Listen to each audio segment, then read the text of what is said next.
It's gonna take me forever to get my dang stream open.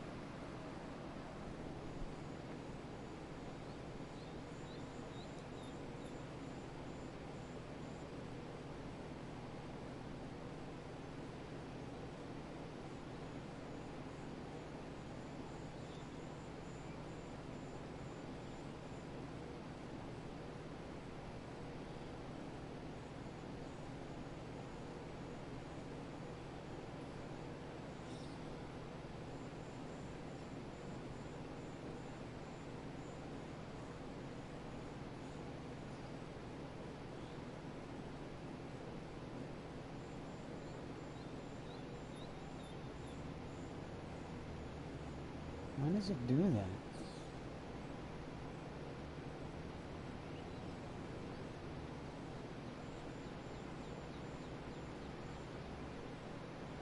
Alright, there we go.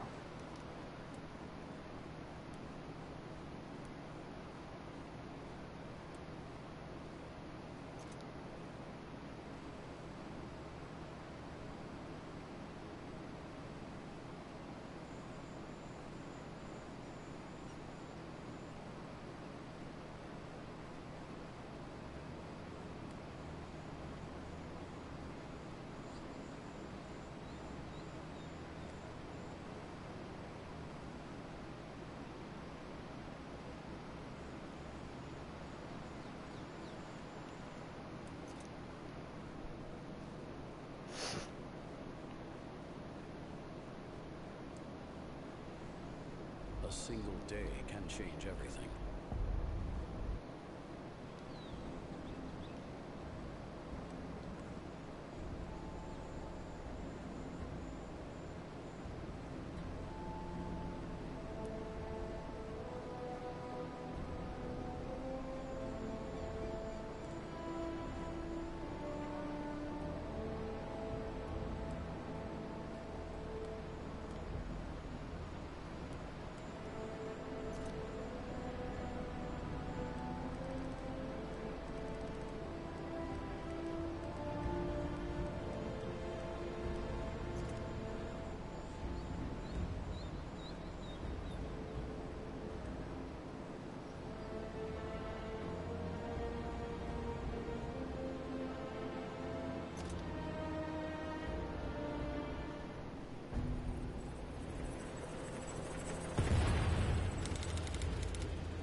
Edwards had been ordered to halt the German advance. He was the last line of London's defense.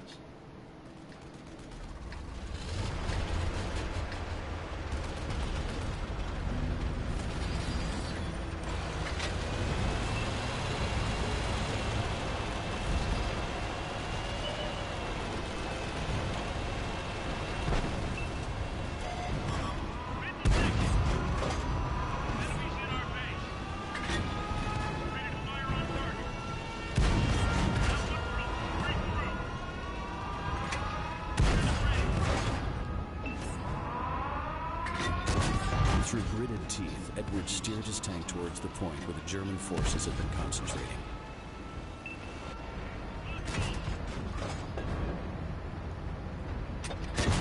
We didn't penetrate their armor. Looks like that one went right through. Wave after wave, the German tanks kept coming. He's gone. Find us another target. Penetration.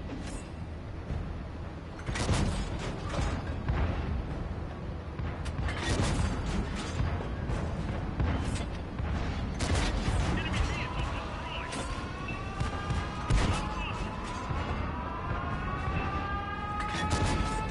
losing capture points.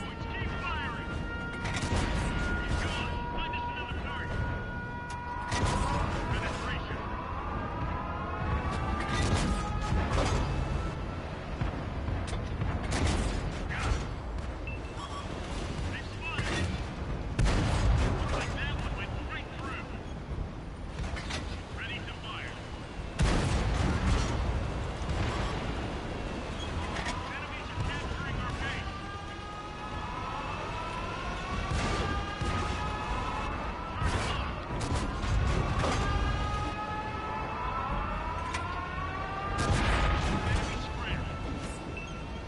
Incoming artillery. The call broke across the radio. The British had to fall back to avoid the deadly hailstorm. Of what?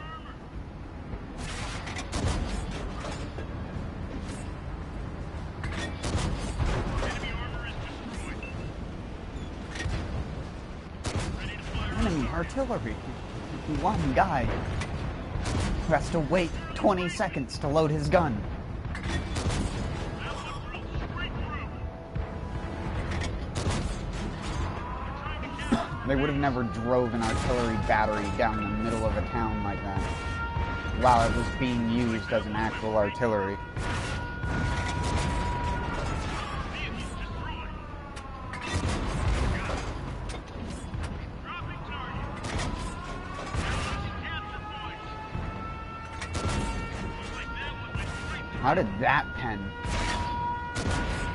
finished him off. Oh, he didn't.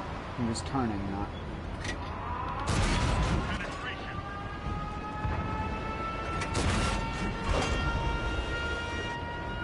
Enemies in our base.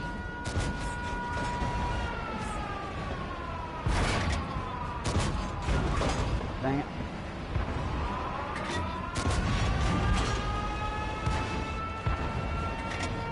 Like that one went straight through.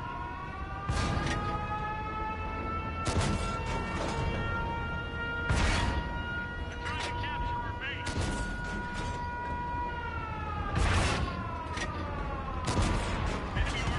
armor is destroyed.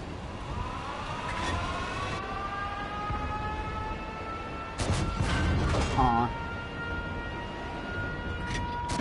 Aw. Edwards watched the enemy retreat back from their defensive line and breathed a huge sigh of relief. London had been saved from the Germans, for now. For now. That's how you do it.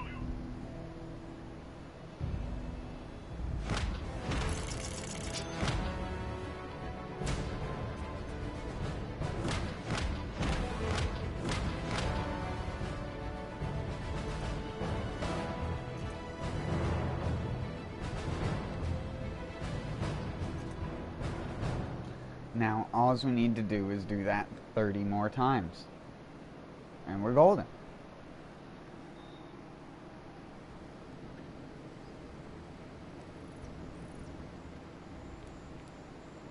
Sorry. 15 more times. For this one. And then 50 more.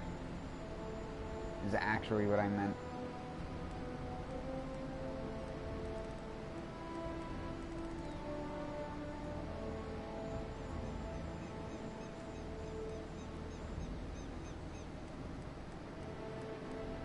How much do the bullets cost for this again?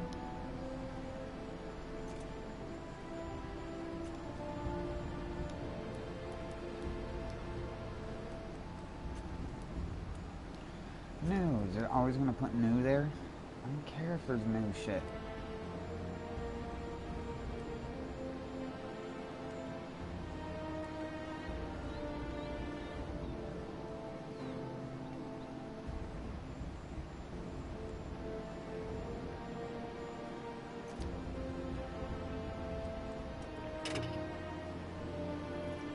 Wait. D-2-5T.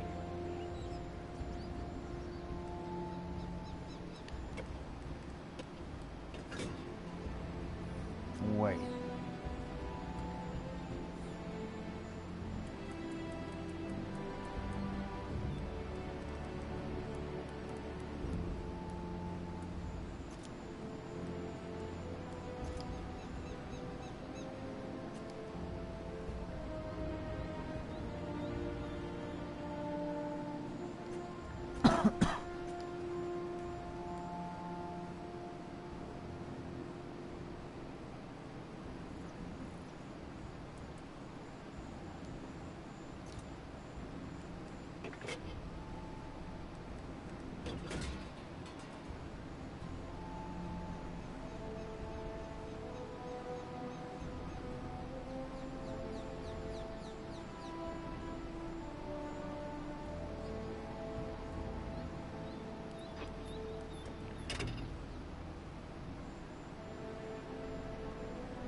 We'll do this one more time, just for the lulz.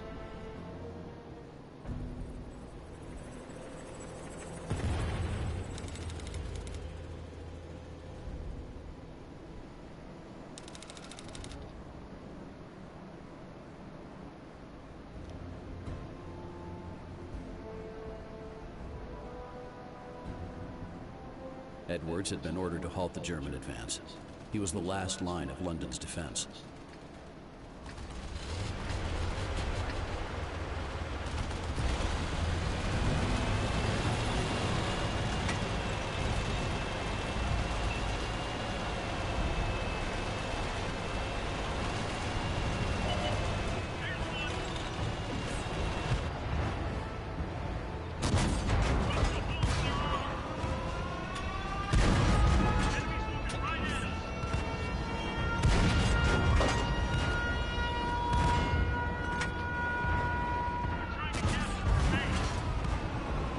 Through gritted teeth, Edwards steered his tank towards the point where the German forces had been concentrating.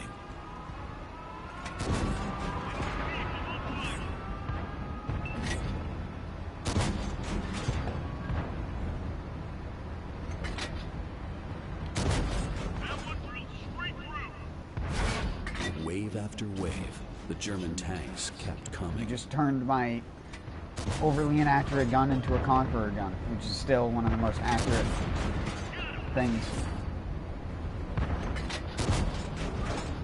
You just took me from like hacker sniper rifle to normal guy, you can get it during the game sniper rifle.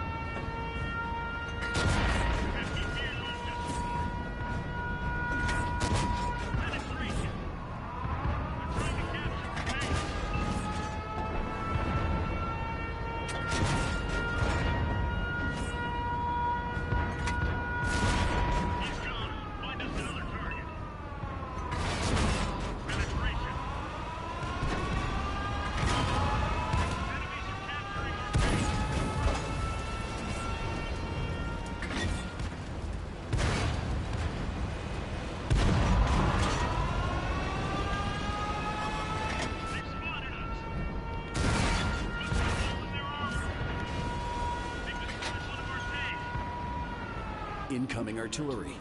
The call broke across the radio. The British had to fall back to avoid the deadly hailstorm.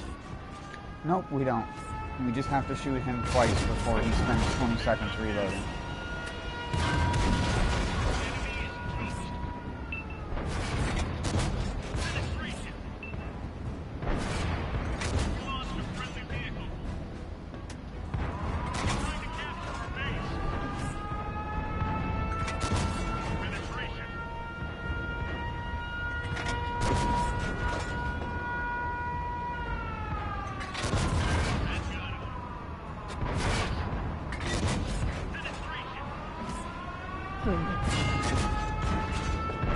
How's it going?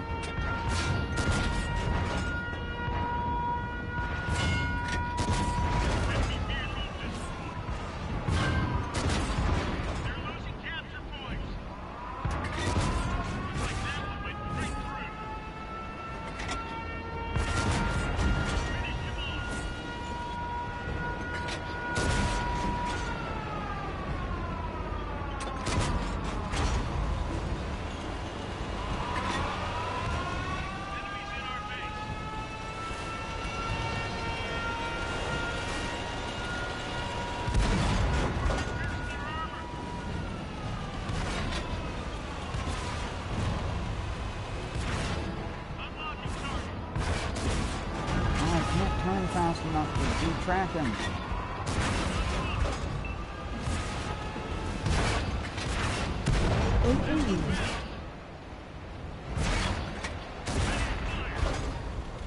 I'm glad to see my text-to-speech is working tonight, because it stopped working last night. Like halfway through the stream, it just wouldn't register messages anymore.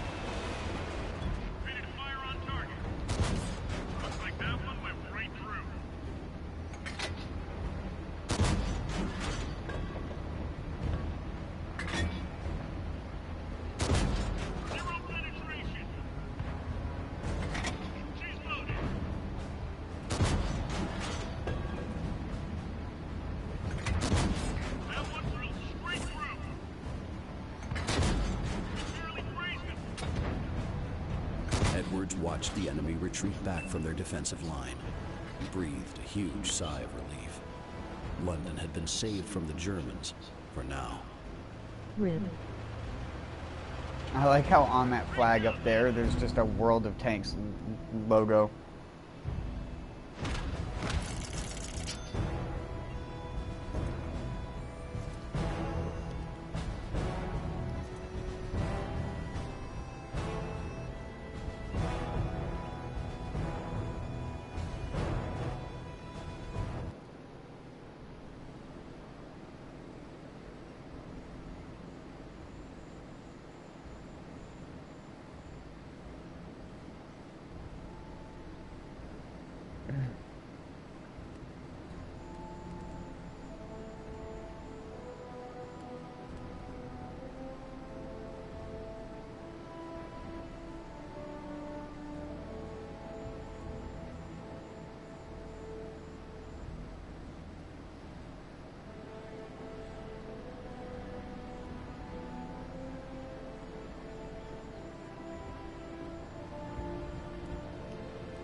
Wait, what other...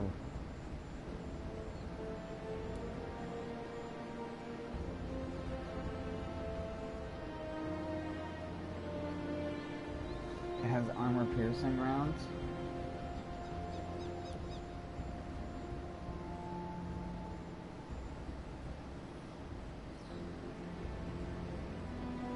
That must be high velocity. Because it has no other stat benefits. Wow. The sad part is that this per shot is almost as cheap as a chieftain bullet.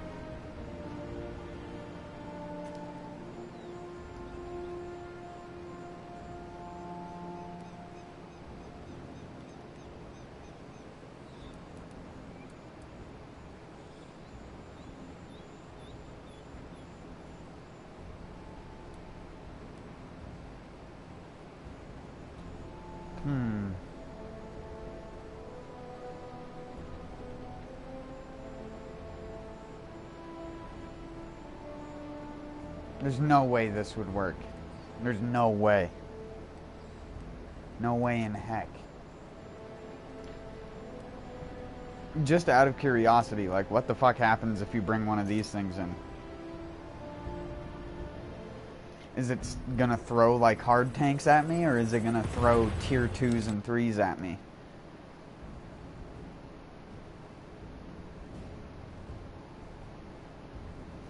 I don't think I can win without collecting pickups in this thing. Edwards had been ordered to halt the German advance. He was the last line of London's defense. These guys are gonna die instantly.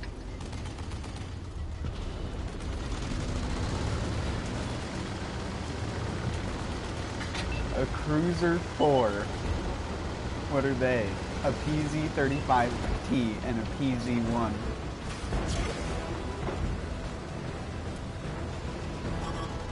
Enemies looking right at us. Trying to catch the tanks.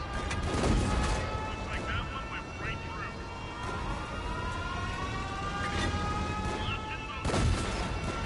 Through gritted teeth, Edwards steered his tank towards the point where the German forces had been concentrating.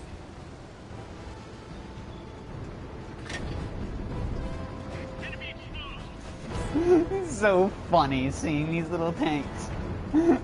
They almost feel like little toys compared to the big tanks. Wave after wave, the German tanks kept coming. This thing's gun is pretty cool.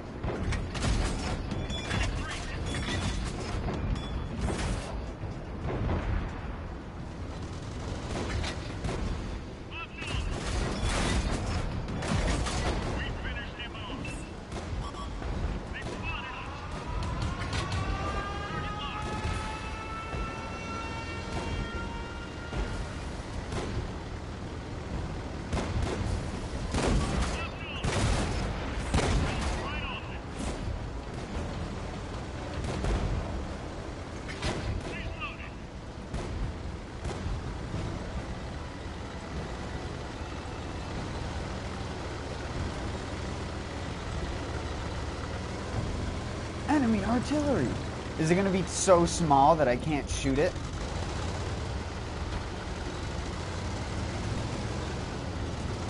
Oh my god.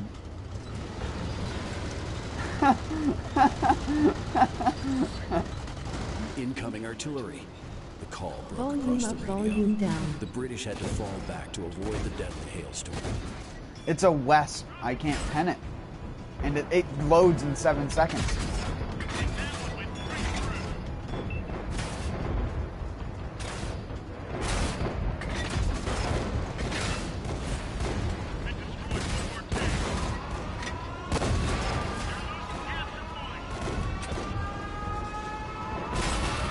Oh my god.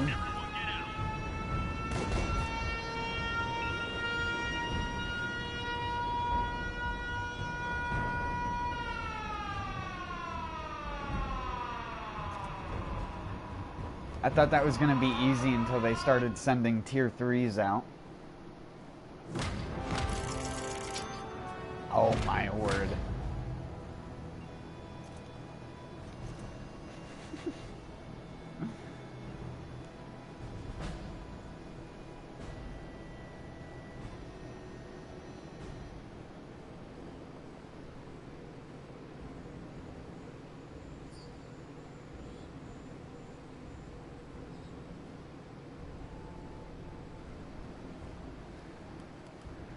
I'm surprised it could drive up on that thing.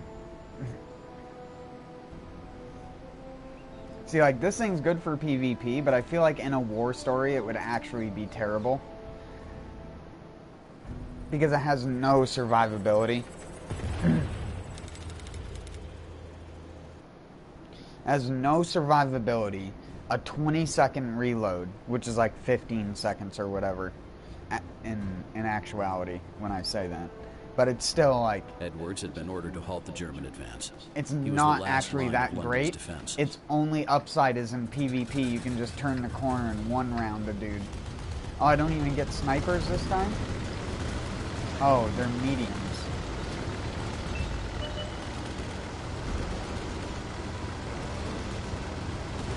Now they're tier 1s.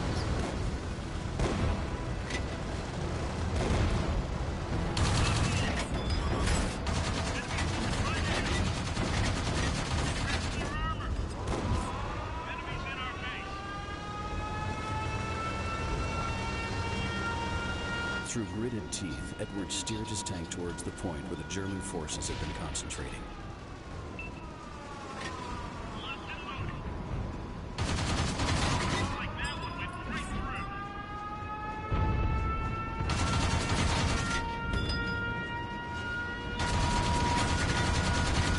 Wave after wave, the German tanks kept coming. See, like I said, it's great for PvP because you can just one round a guy and then hide until you're invisible, but that doesn't really help you here.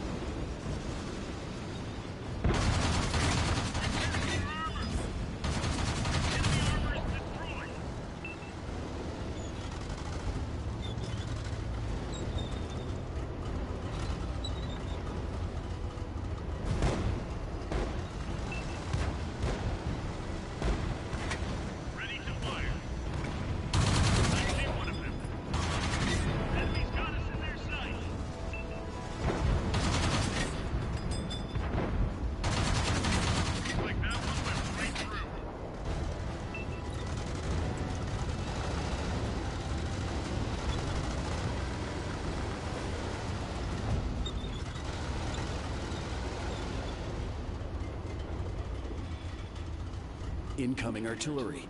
The call broke across the radio. The British had to fall back to avoid the deadly hailstorm.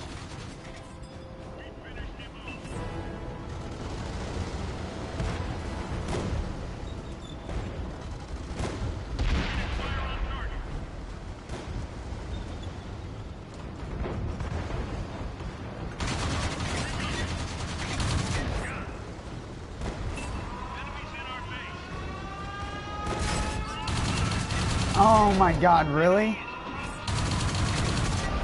You fucking little bastard.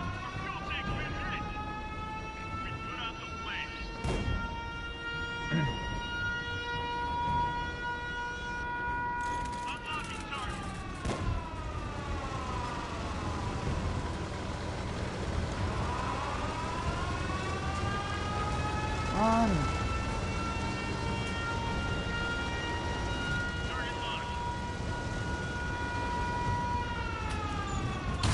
Edwards watched the enemy retreat back from their defensive line and breathed a huge sigh of relief. London had been saved from the Germans, for now. I can't believe I beat it in this thing. Mission accomplished. I guess it is really just that broken.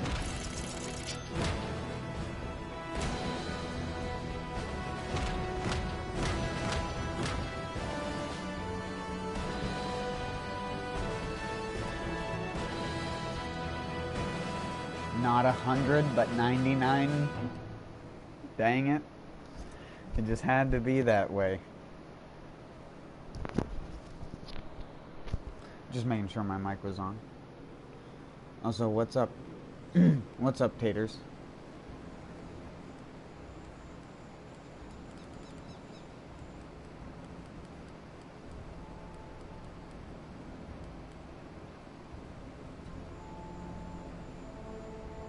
I really don't want to try it with this thing because it just costs so much money a bullet. Like, what the fuck is $1,025 a bullet, dude? Just making dinner. Jesus, Jiminy, Jimbo, Jimbus. A Jimbus. It's a new shape.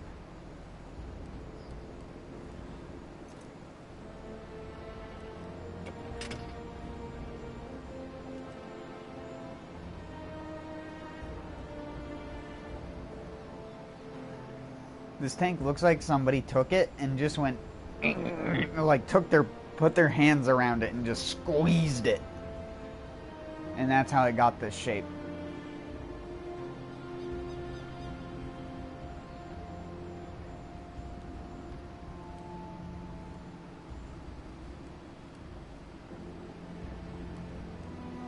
I can't do it in this thing either because I think this also has bullets. Wait, what?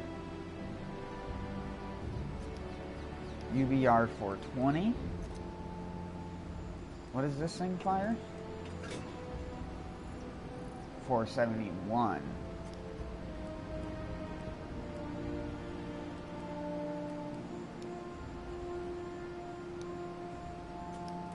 How much do the bullets cost on the Ziz 4?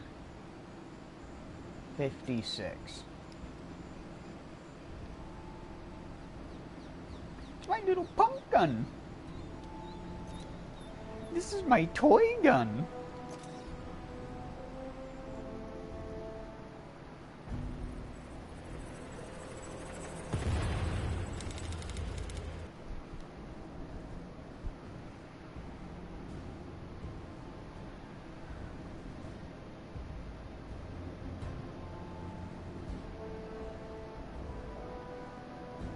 Edwards had been ordered to halt the German advance. He was the last line of London's defense. He was the last Russian to defend Britain.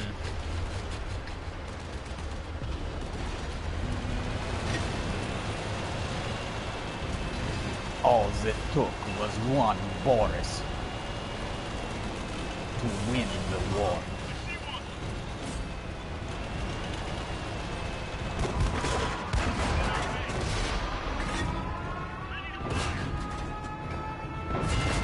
Tap. Tap. Tap. Through gritted teeth, Edwards steered his tank towards the point where the German forces had been concentrating.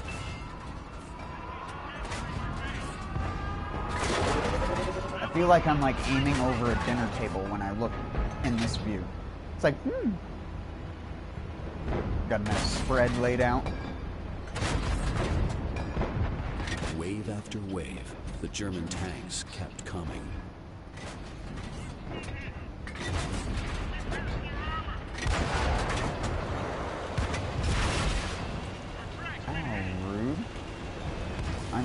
turret, it takes me longer to turn around. That one drilled straight through. Enemies in our base.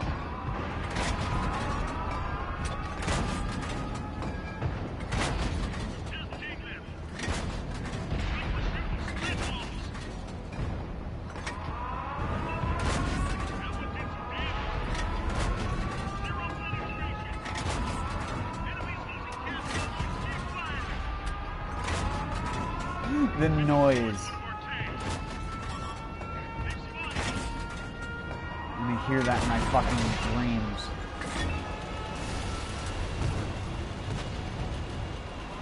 It's like that fucked up tornado siren video from Chicago.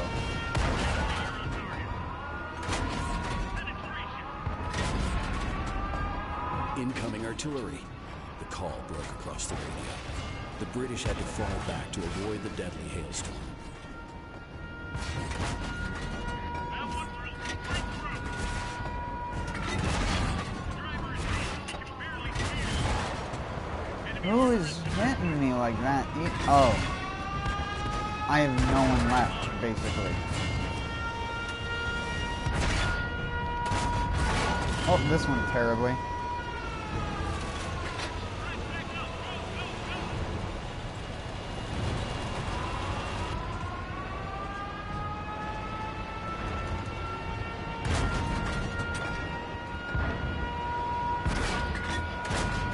Oh my word. We're gonna cap the base. Edward's tank fought valiantly, but could not stem the German advance. London would fall in a matter of hours. Now, nothing could stop Hitler's plan to conquer Britain and unite the rest of Europe under his rule. The war was over. Germany had won. I'm sure that's how wars go. I love how whenever they talk about history and like in the past tense, like it is now, it's like, if we had lost London, the entire war would have been over. And we would have lost, like, there would have been no possible way that America or anyone else could have helped. No possible way. It's not like any of the other countries weren't helping. It was totally that one singular event that led to the German army collapsing. Like, what the fuck is that? It's storytelling. That's like when your grandfather tries to tell a story about the war and he just tries to make America seem like the best. He's like, they have like different, you can call them racist stories about the other like countries that they had to fight alongside and stuff like that. I know, that's what my fucking grandfather was like.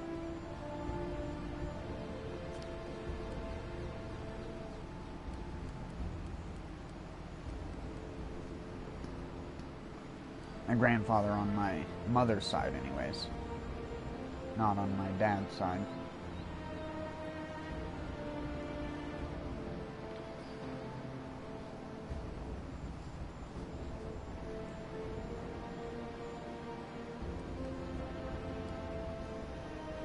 Even though my dad was in the military.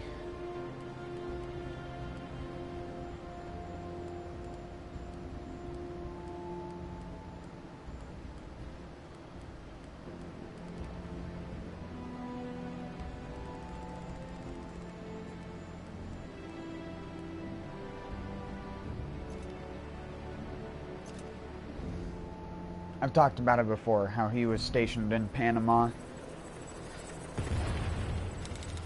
I can't remember what he was stationed there for, I just know that that's where he was stationed.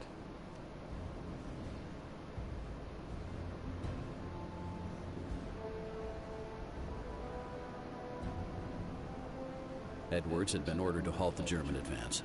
He was the last line of London's defense.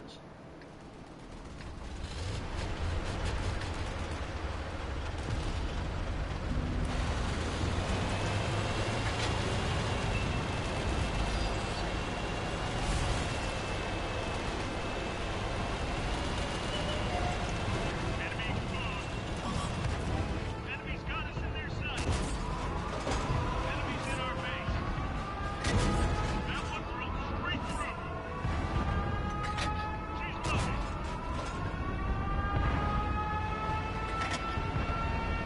Through gritted teeth, Edward steered his tank towards the point where the German forces had been concentrating.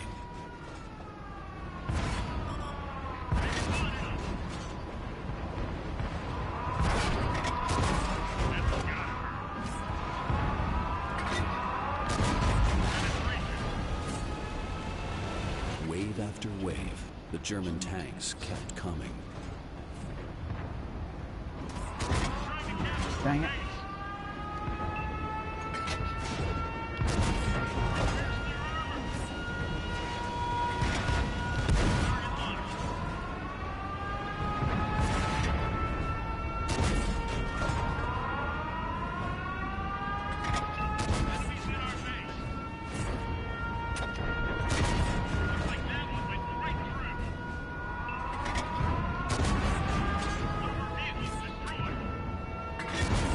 Help you do what? Die?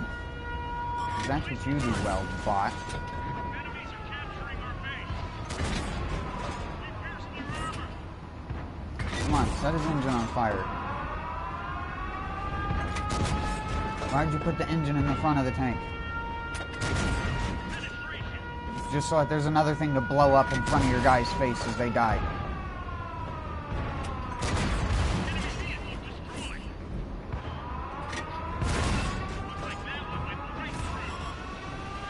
Incoming artillery.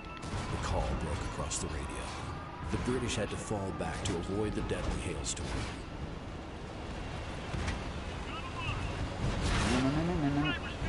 Can you fucking idiots that are two snipers manage to deal with more than one enemy? Like, come the fuck on. This is ridiculous.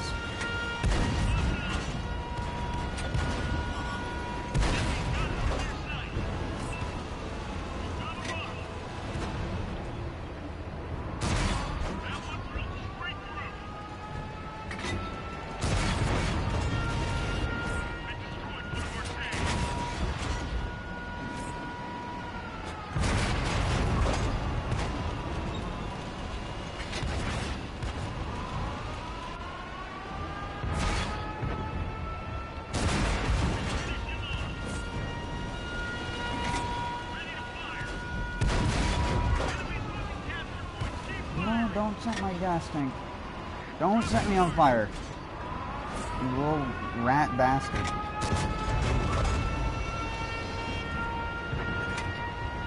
This alarm is all you're going to hear.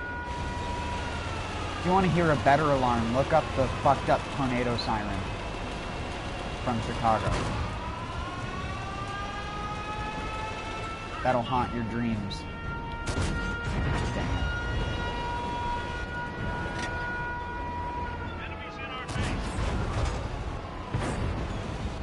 I didn't let my gun turn all the way.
Wormwood.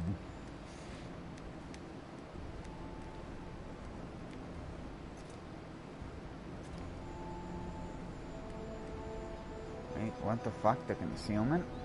Oh, that's right. The new patch makes crew skills count towards the stats of the tank.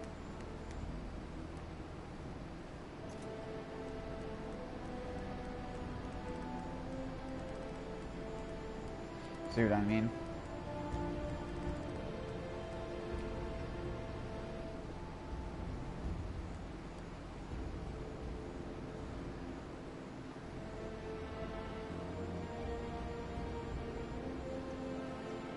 bread with smalak.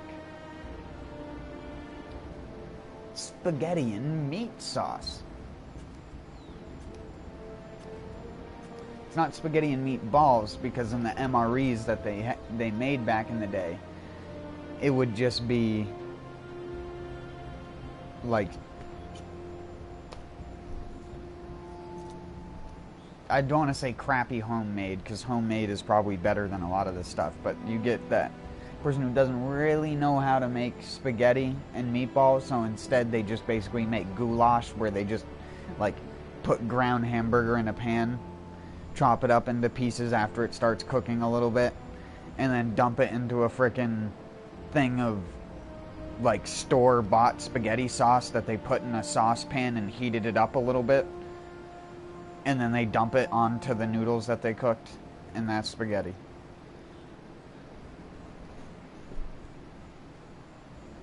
That's what they call it, spaghetti. If you go to the Northeast, don't be surprised if you order spaghetti and get served that. Because I know, just based off of my experience online, with how, like, I kind of want to say, like, every single person on the internet nowadays seems like they're a super food enthusiast, and that they think that because something doesn't have all these spices that they watch in YouTube videos, that they probably don't even use in their own food, because they probably don't even like them that much due to the fact that they never had them With the RA in their diet ever. Edwards had been ordered to halt the German advance. He was the last line of London's defense.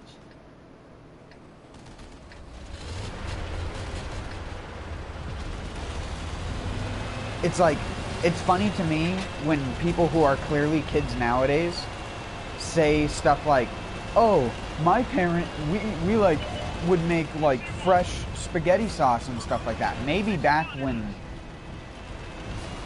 like 30-year-olds were younger.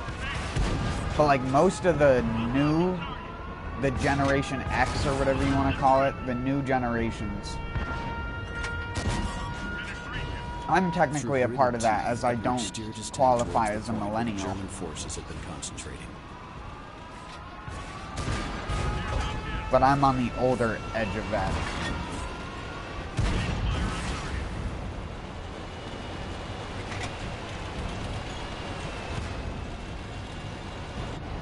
Wave after wave. You know the how many German people's tanks kids' kept parents are pretty much me right now? Do you know how many kids of my generation are just like being useless pieces of shit? A lot. A lot of them.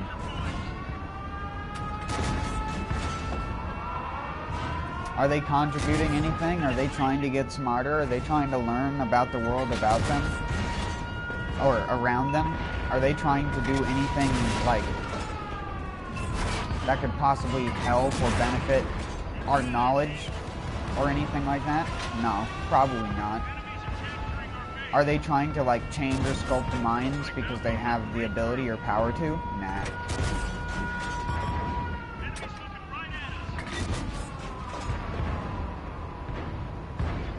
I'm just gonna go on Reddit and see what some other jackass is saying about this shit. Or Twitter, or maybe you don't even do that. Maybe you're just so into like modern society that you're so far up your own ass that the only thing you use is like Snapchat and Instagram. The British had to fall back to avoid the deadly hailstorm. Because you don't even like to read.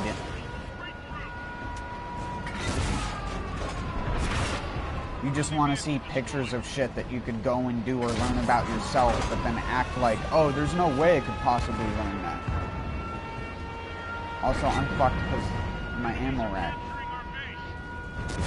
My ammo rack, dude.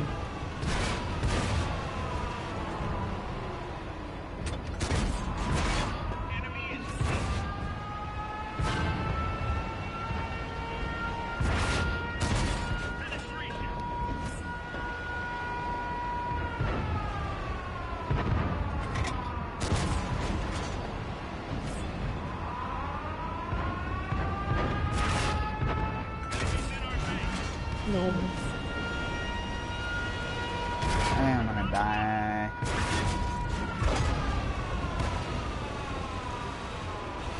You dead. You, motherfucker, is dead. Edward's tank fought valiantly, but could not stem the German advance. London would fall in a matter of Adolf hours. Heinrich. Now, nothing could stop Hitler's plan to conquer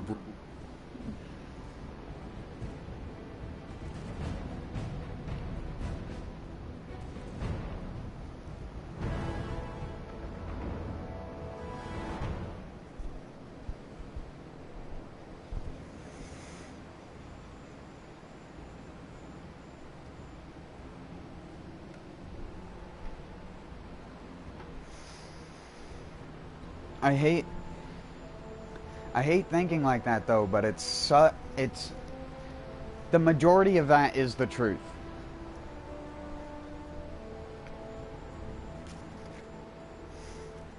Now, I'm not saying that there isn't also a good portion of people out there who have actually taken that and can actually use it and be like, oh, I can tell the difference between Turkish saffron and like Mexican saffron. It's like the difference in between like German thyme and lemon thyme and stuff like that. They all have their own unique funk to them. And to some people, that uniqueness doesn't really matter because they don't really care if their food is well seasoned or not. They don't really care what has benefits in it. Most people don't like garlic because of the way that it smells and stuff like that. But they don't even think about like the medicinal qualities to it. And I'm not talking in a hippie manner. I'm talking like there is actual benefits to some of the chemicals that are inside of garlic for your body. They help, and this is the same thing with a lot of things. It's not even just garlic. This is just why having a WTF garlic is beast as fuck.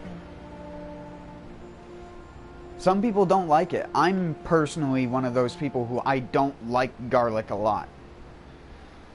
For example, when I make dill pickles, there are people who make garlic and dill pickles that put like 2 or 3 cloves of garlic in one jar. You open up that jar and the only thing you smell is garlic. You do not smell dill. You don't even smell the vinegar. You just open it up and it's like a fucking garlic bomb. And it's like, I don't like that. Because it makes me just think that I'm just eating a piece of raw garlic. Because if you didn't know this, and I hope most people know this by now, but 80% or so of what people consider taste is actually smell. And for me, if I can smell something... If I can smell something overpowering a dish, it ruins it for me. For me, food needs to have a balanced smell, or it needs to have an ambiguous smell. A smell that you can't necessarily decipher the different flavors until you eat it. Stuff like curry and stuff like that. Where it can have like a weird off-putting smell, but the second you take a taste of it, it changes the way that you smell it because you get the actual flavor. And it like completes the brain trifecta of what food is. Like flavor and sensations on the tongue, like mixtures of different chemical reactions, like black pepper. Black pepper causes a chemical reaction in your mouth that makes you feel like, what are you doing, Spidey? Run.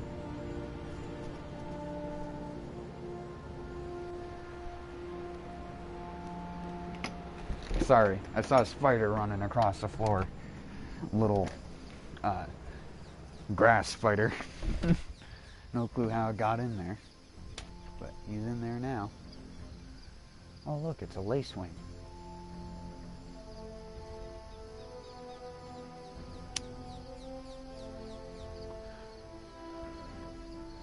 That's nice. It's also not nice because that probably means I have aphids on one of my plants or something.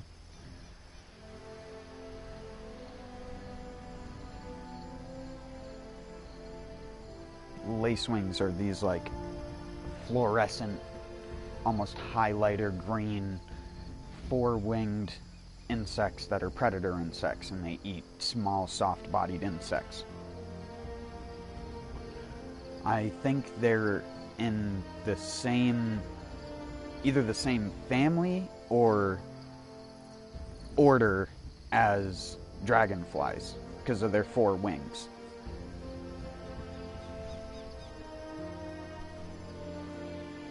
But I can't remember.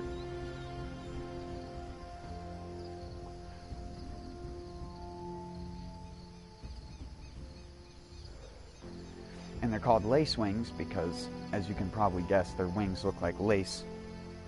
Is that a... Don't crawl on me, dude. Get off. Almost made it up to my shorts. Too many little frickin' grass spiders running around. It's because it was raining and it's wet, so they're trying to escape the water.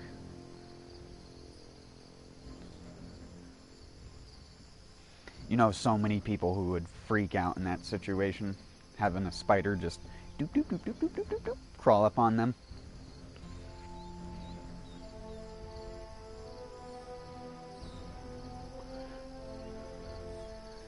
Only time I'm ever worried about it is if it's too tiny for me to feel it, like a deer tick.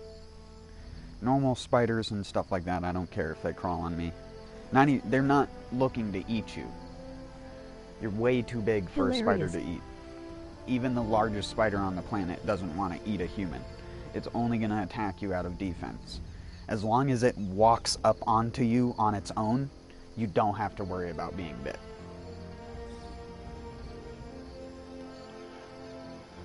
Wait, did I say unless it walks up onto you? I meant even if it walks up onto you, you don't have to worry about being bit.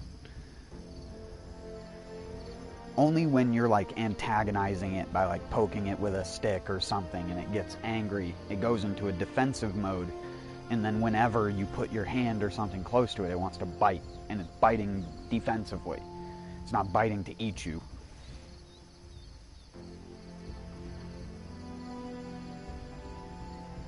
Oh yeah, that thing I found the other day, I looked it up. It wasn't either of the things I thought it was. It was actually a type of wasp, which is why it had a stinger.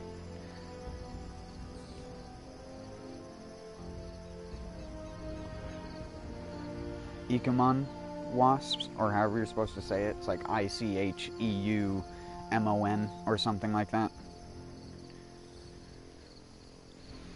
They're parasitic wasps, which are good to have around, so the fact I saved it was probably a good thing.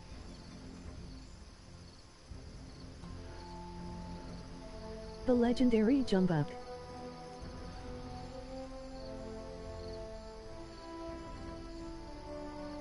I've just never been stung by one of them, and we have probably hundreds of them around here.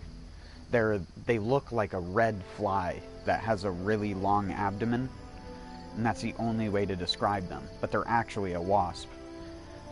And if you happen to put pressure on their body at all, they can flip their stinger around almost 180 degrees and sting you.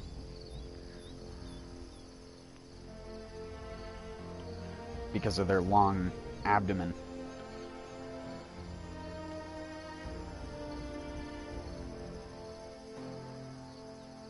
Some of them have incredibly long stingers, sometimes 3 times the length of their actual thorax. So you have the head, the thorax, and then a 3-inch long tail, which is functionally a stinger. But they're not aggressive at all. To the point where even if one landed on you, unlike a hornet or a wasp, which a lot of the time when they land on people, even if they're not aggressively attacking you, they'll sting you because they like do this compulsive cleaning of their stinger all the time. It's one of the things that makes a wasp disturbing to look at for most people. is the fact that they always constantly, if you've ever seen a wasp or a yellow jacket or anything like that, you know that when they land on something, they do this like thing with their hind legs where they sort of like go along their thing and just clean it all off and make sure it's nice and sharp. And they do that every single time they fucking land, it seems. Because I've watched them out in my garden a lot, because I'll avoid certain parts of my garden when the wasps are going through there. Every day at like near evening, there's always a huge surgence of wasps of all different species that go through my garden.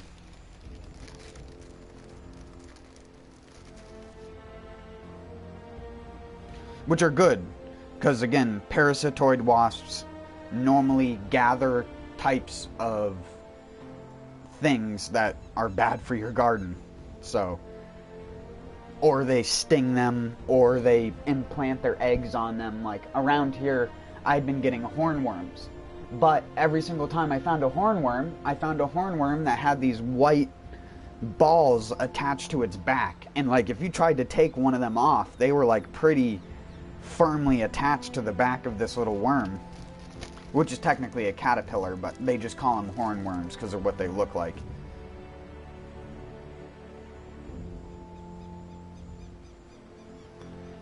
And those, I've talked about this before, they are apparently a parasitic wasp egg. And so I kept the hornworms alive in a little container until the eggs hatched. And these maggots hatched from the eggs and ate the freaking hornworm to nothing within a matter of like 2 to 3 hours. And then I just opened up the container so that when they pupated, the wasp could climb out of the container and fly away. And now there's nothing in the container but a bunch of like what look like little scraps of a bug that just got torn to shreds, and just a bunch of little what you would call castings or frass or whatever the fuck it is. It's like the little pellets, they're poop basically. And so I just took that and put it out in my compost pile, because it's all organic matter, and if anything, that stuff is just like worm castings. It's probably really high in fertilizer, but it's probably also really high in what the hell do they call it, glycoalkaloids or different types of alkaloids, because that's what hornworms are made up of. They store it in a gland around the outside of their body, and when threatened, they'll actually spit it out onto their body as a bitterant, and it makes things not want to eat them. Because not only will they make you sick if you try to eat them, they're also incredibly nasty tasting.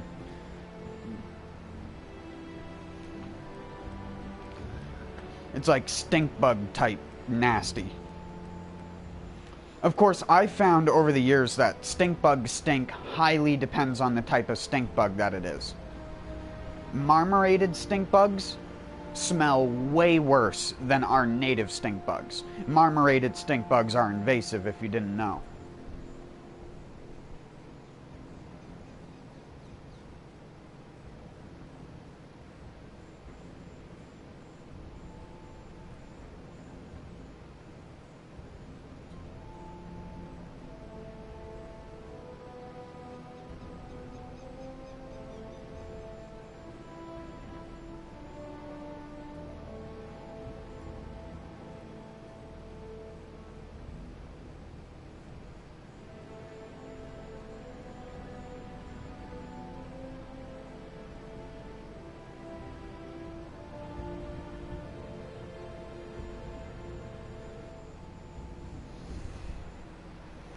Sorry, I was just looking at something real quick.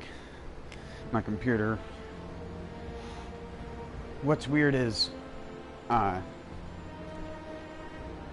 just did like a big feature update for the Windows 10 recently. I don't know how recent that update was put out, but my computer specifically was like, hey, you need to update today. So I updated. Everything went fine, and now my computer apparently needs to update again because it decided that it wasn't going to do the cumulative security stuff while it was doing that update, because apparently the other update is too significant or something. I don't know. I'm not gonna do it now. I'll wait. If it prompts me to restart, I'll just tell it to wait until later.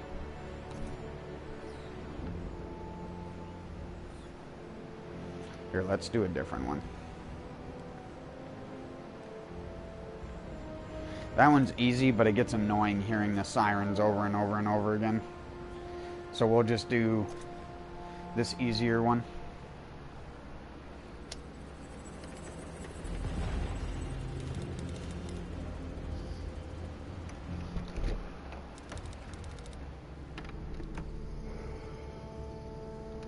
Not every American tank built was destined for the U.S. Army. Some were transported through the Persian corridor into the Soviet Union. From the steelworks of Detroit, straight to the Eastern Front. And it wasn't just tanks that wound up in the Soviet Union. The Americans sent experienced combatants, too. Sorry.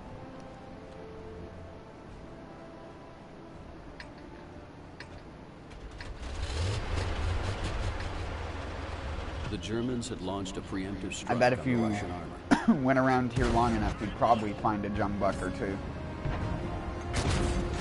That one drilled straight through. It's a jumbuck.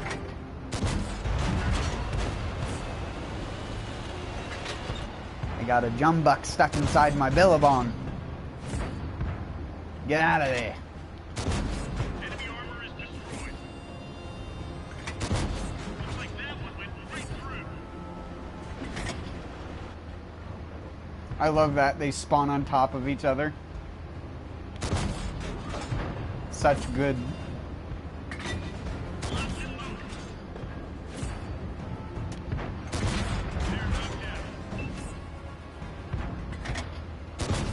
Looks like that one went right through. We finished him off. Enemy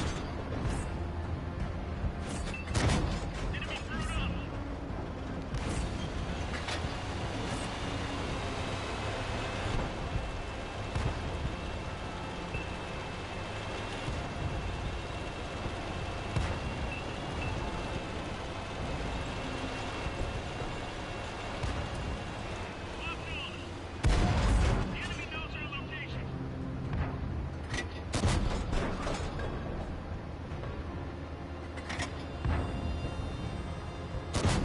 Looks like that one went right through.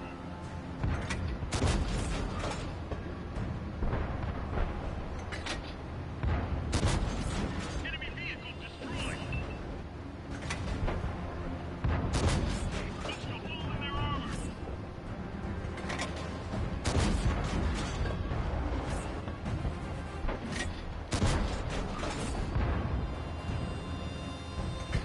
Reloading. They destroyed one of our tanks. Looks like that one went right through. Peters knew if he didn't keep his Sherman moving, he'd end up a burning wreck.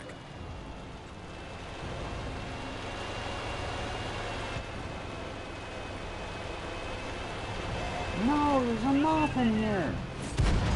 Get out of here.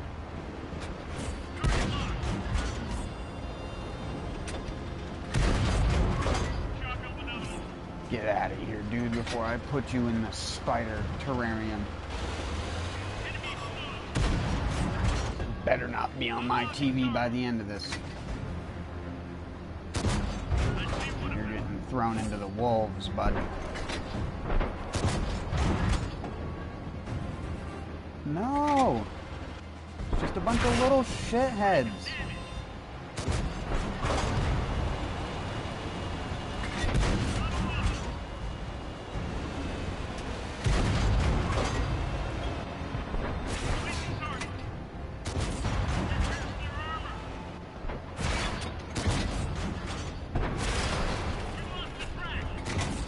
They're so deadly and accurate.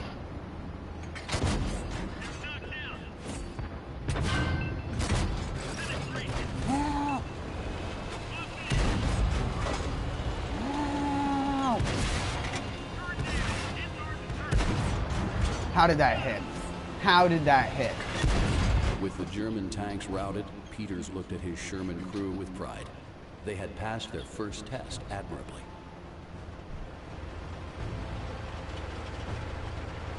And that's how you do it.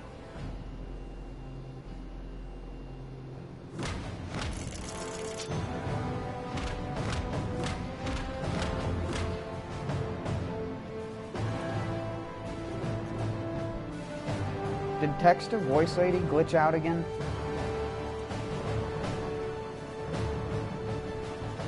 Hold on.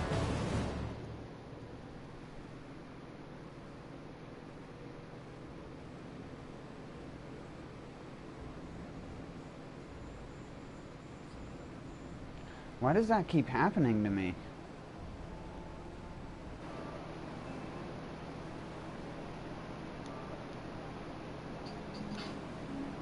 Yeah, it's glitched out again.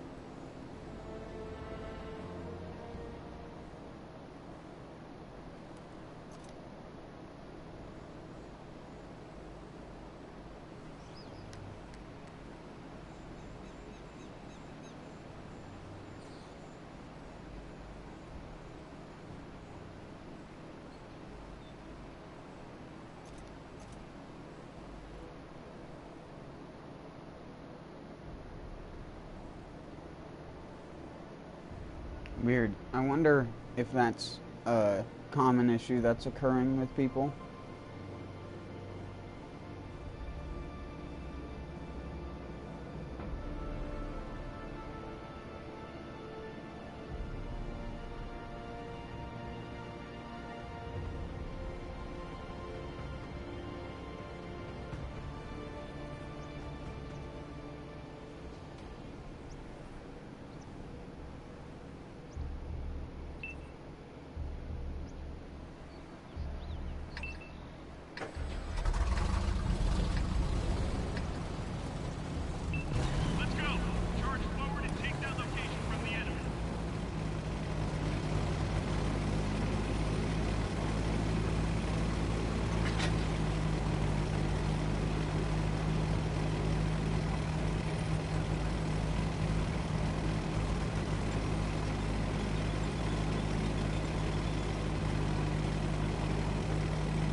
Was that a premium?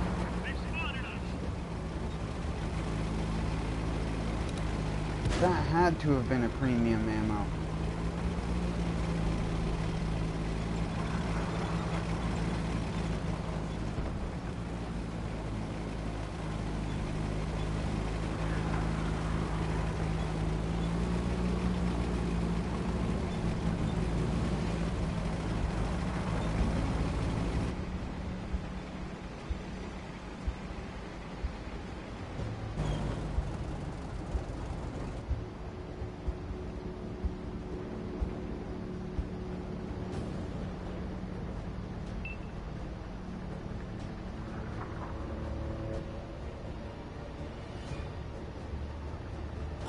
There's one.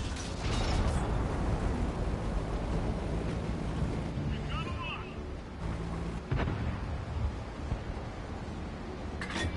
She's loaded. We didn't penetrate their armor.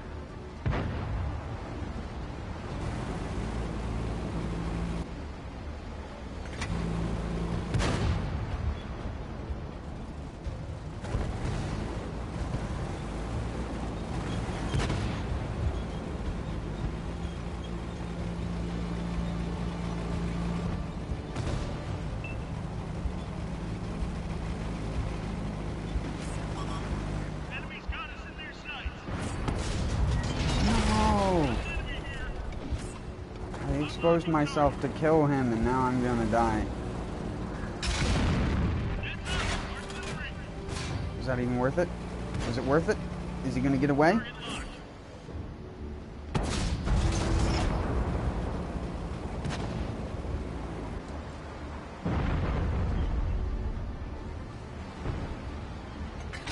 Reloading.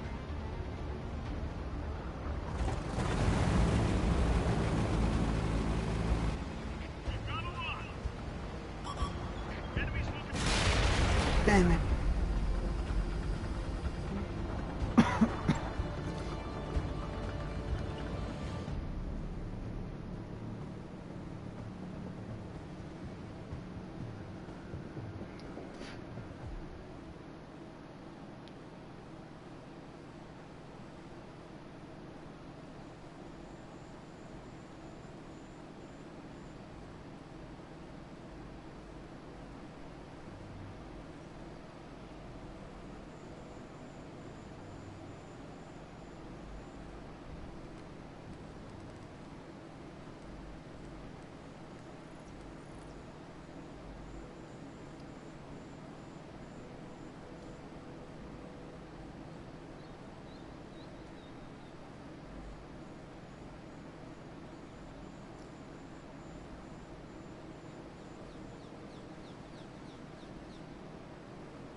Why does the frickin' viewer count work, but my messages break? It's so bizarre.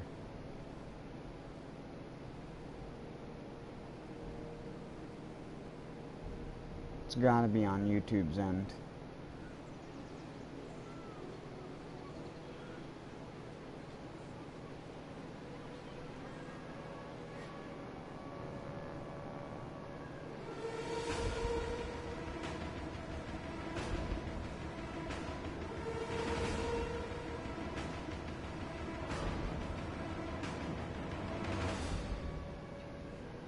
Yo.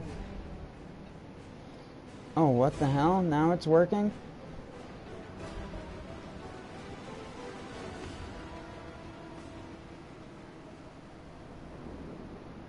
What's up, dude? I guess it just decides when it wants to work.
Doesn't that thing have the chieftain's gun on it? How do you have that bad at accuracy, kid?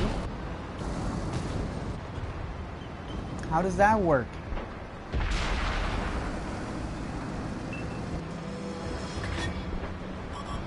They've spotted us. Like that one went right through.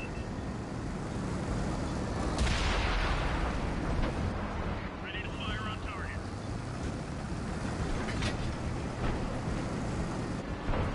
Unlocking target. Penetration.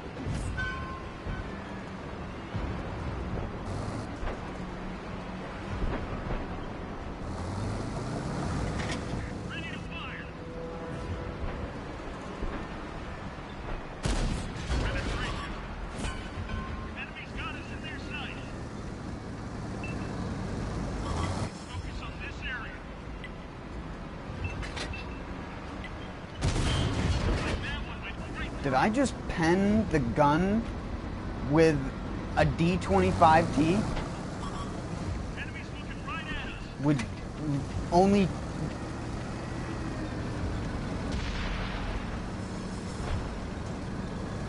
What? Excuse me? What game am I playing? Enemy is Is this the loaded dice event again? lost an ally. Enemies got us in their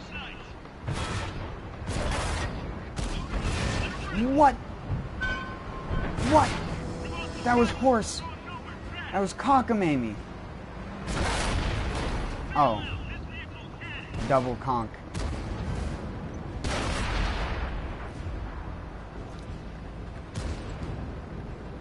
I should have stayed back where I was, but I was gonna get swarmed from behind anyways.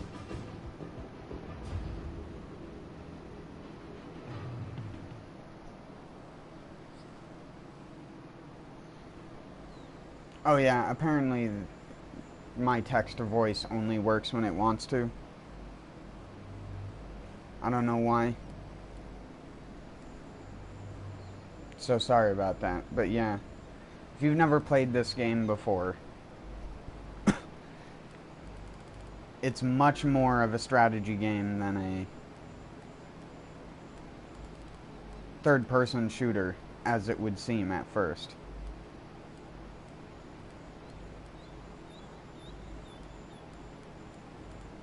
I always tell people, at face value, this game looks very rudimentary, but there's actually a lot that goes on just in the physics of shooting someone.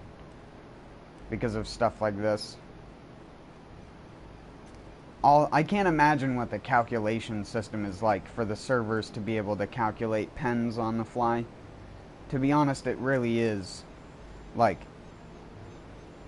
a revolutionary type of system, even though it is old because the game is old. But it's really good. For that, anyways. It's a little bit... Even though the tanks are supposed to be realistic and it touts its realism and authenticity with the tanks being the actual tanks, which they are, but they don't have the same effectiveness they have in real life. To say that bluntly is some tanks just have longer reloads than others. Even if in real life you could stick another shell in less than 5 seconds, for game balance reasons you can't have that be that way. And I completely understand that, but it is one of the things that some people don't like playing it over. I mean, I stopped playing it for a while because they had just gone too far and started just nerfing tanks that were previously within realistic standards that are now not even close to their real counterpart. Like that guy over there in that thing. Those in real life are stupidly fast. And they still use them in certain militaries today. Albeit with modern electronics and stuff built inside. But those tanks, when they were first introduced, could go like 80 kilometers an hour. And they could accelerate from like 0 to 30 in a couple seconds. When put on like full speed and just dumping the clutch. They were insanely fast and mobile. And they nerfed their mobility down from the realistic mobility and made it just, oh, it accelerates kind of slow, and then when you get up to speed, it turns kind of slow because it doesn't have that high traverse speed anymore. So you can't just do crazy fast turning. And the default control scheme is real fucky. I honestly feel like if you want to do yourself a service, the second you get the game, change the control scheme to this one. Handbrake, D-pad, cruise control. Defaults here, just go back, go left 2, and you'll be on the preset that I like to use.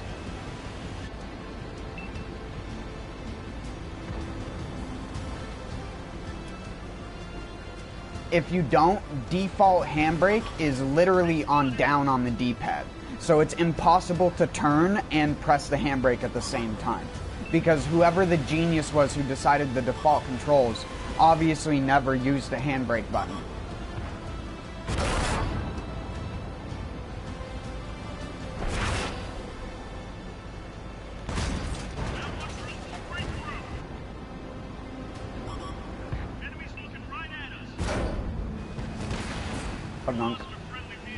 Oh no.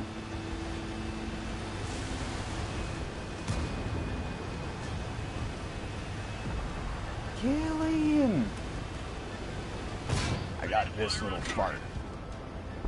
Hey look, it's the tank that I was just looking at that I have in my garage. He's gonna regret pulling the corner on the big boy.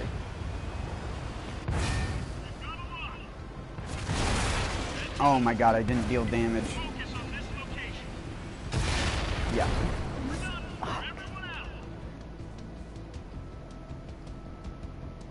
I didn't pull the trigger early enough.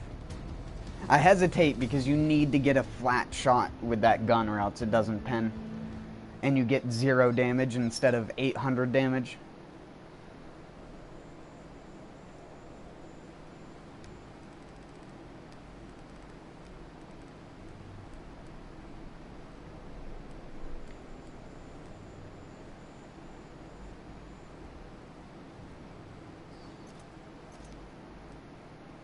Still need 68,000 for this.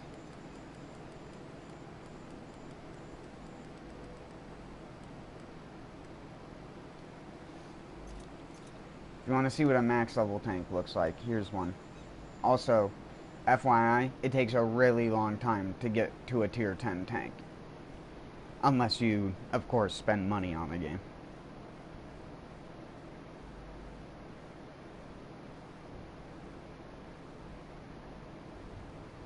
I wouldn't call this game pay to win, but there are definitely elements of it where if you are paying for it, you will probably win more.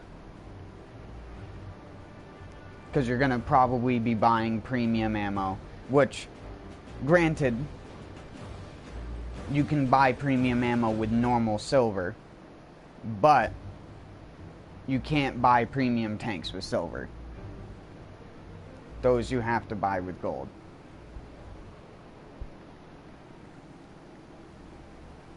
However, they do have things where you can get gold for free. And I'm not talking about some website scam. I'm saying in the game, you can do challenges and stuff like that. Or operations, I should say. You can get operations like the Bravo Summer Games and stuff like that that will give you a little tiny package of gold. It's like a couple hundred or something like that. And you can get them from the ops that sometimes give you war chests, which are basically loot box. Like, just shoot yourself in the face on that one. This game never used to have loot boxes. Back when I used to play it years ago, it didn't have loot boxes. That's something they added in, and they're not even really that great of loot boxes.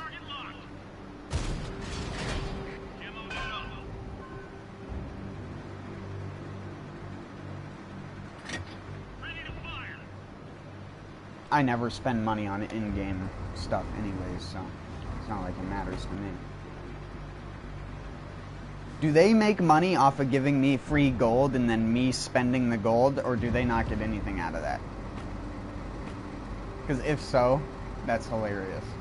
But then again, that would be them making money out of nothing. So I think that would technically be illegal. But I don't know how that works. Like, fucking video game currency systems are such a fucking gray area. And with, like, slimy, slithery snake developers making fucking outlandish claims like, oh, there's surprise mechanics. It's to surprise the player and give them a sense of reward. It's like, what are you on? That's like the equivalent of calling a slot machine a surprise mechanic because you can occasionally win it and you're like, oh my god, I won! Oh my god, I got a legendary!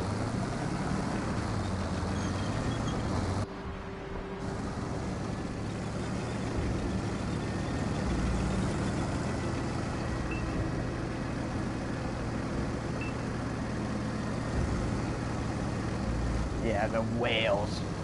The friggin' giant blue and sperm whales.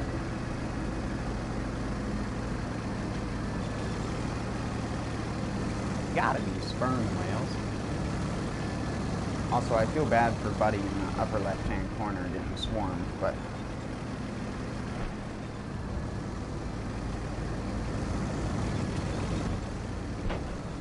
he shouldn't have gone there by himself. Focus on this area.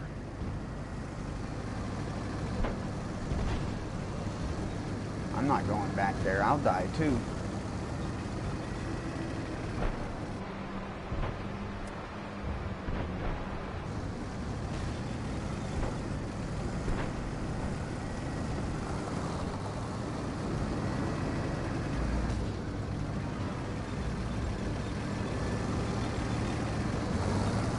This is such a precarious spot, dude. Well.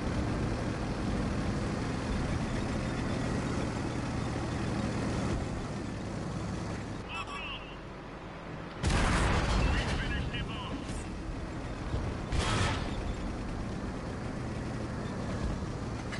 Ready to fire. Oh my word, of course. I don't have a fire extinguisher either. Oh my word. That is gnarly. He hit me with one shot. That's all he needed.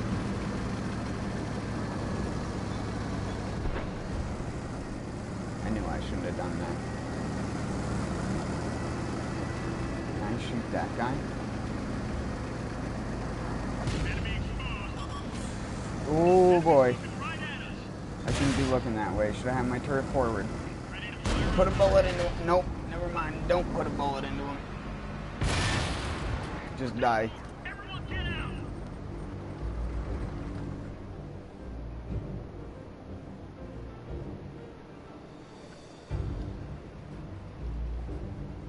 If I hadn't got set on fire, that would have gone so much better.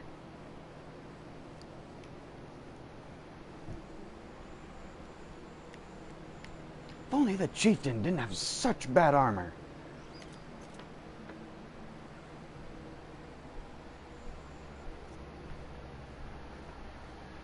Should be called the Wimpston.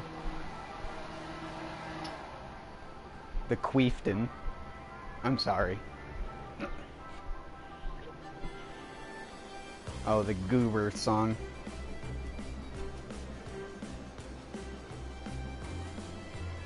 Break out the gif of the two kids doing the freaking spastic dance.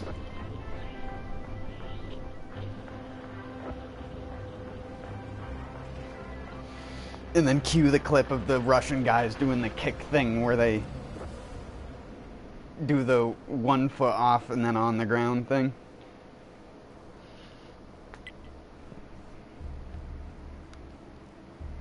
Wait, did they change the... No, this isn't one of the ones they changed the spawn location on. We gotta do is capture the Our side has the advantage even though they're closer because they have to go up a hill. Whoops. Whoops. suck with analog sticks. You can see just how shaky I am on the radial menu.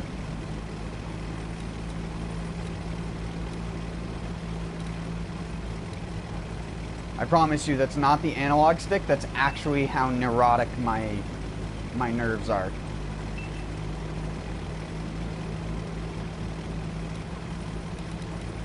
Focus on this location.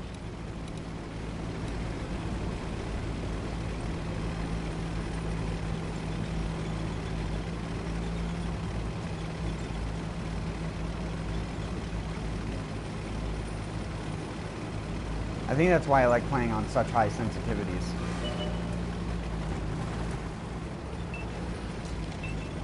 People who do long, slow sweeps, I don't know how people can aim accurately like that, where you have to move the whatever you're doing so far across the screen. It's like, I just want it to go beep. You play on a low DPI mouse with high sensitivity in the game. If you're doing it on computer, anyways.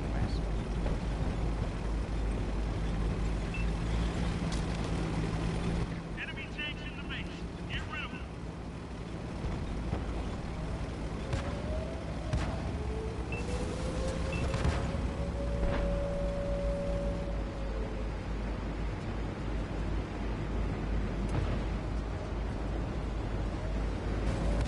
We've got enemies in the base. Take them out. We lost a friendly vehicle. No, you fucking little nugget. That little chicken nugget tank over there. Enemies looking right at us. Well, this sucks. Target locked. Why did I follow these guys into like the worst position on the planet? Reloading. The green Smurf 420. How did I set him on fire from that angle?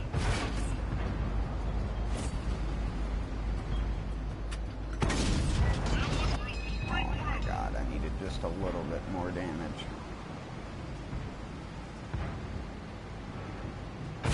No, you fucking... Oh my god. You don't even realize how much you just saved your teammate over there. Track is up. Let's move it. He's a genius.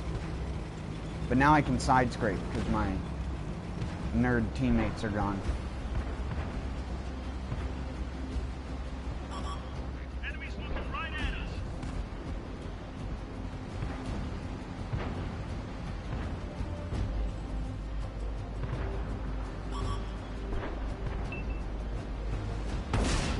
Like we're shooting spitballs. He's side scraping too. But he's got better side scraping armor than me.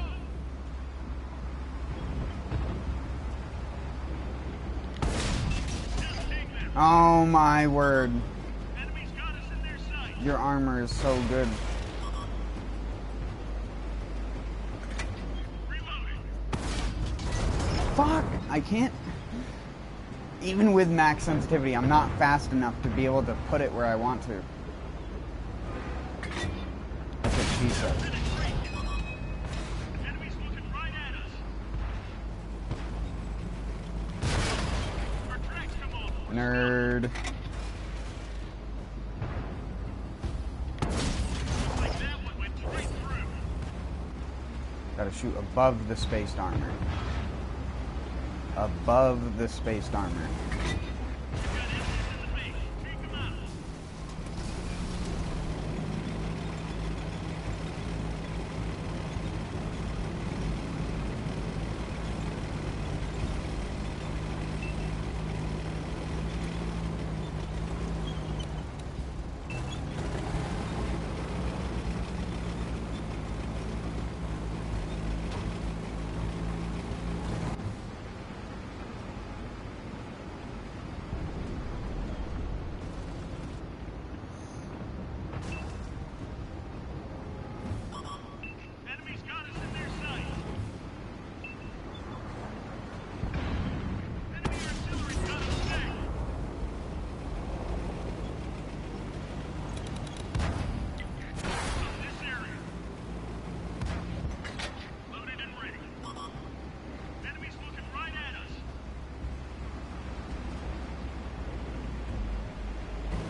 Right, you fucked up, boy. You fucked up. You fucked up. Got baited. Enemies got us in their sights. Reloaded. Let the master generates build. What the fuck, dude? He's so good, that artillery.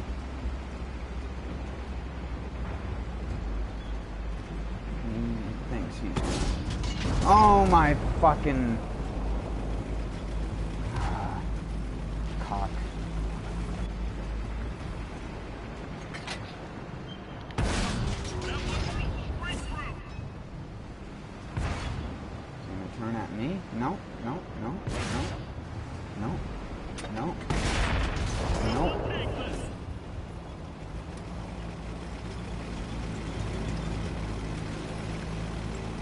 Get him! Ready to fire.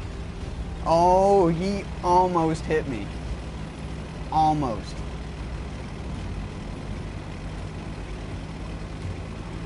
I wish I could great shot the enemy team.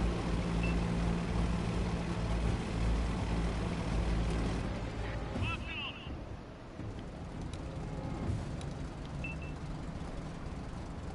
Now that's how you do it.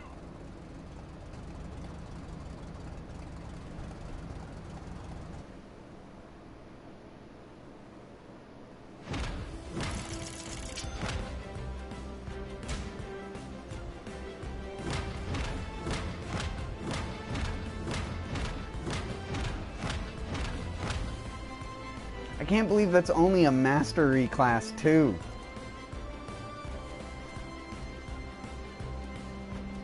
What do I gotta do, like 4,000 damage? Come on. Is it because I shot that one guy in the top of his tank and it took away XP for that? Or I bumped into the artillery at the start of the match? I'm always curious as to what takes away a significant amount of XP, because I don't actually know.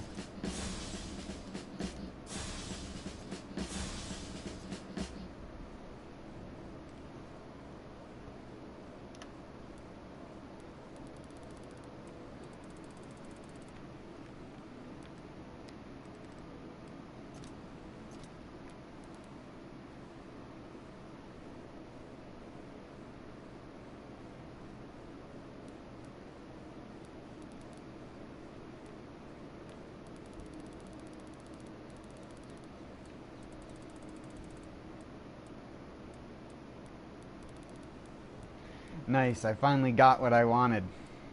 A full page of mastery. Nice, mate.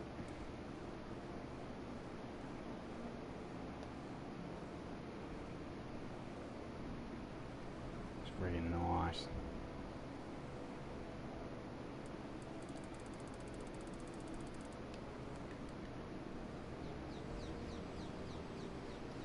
Right.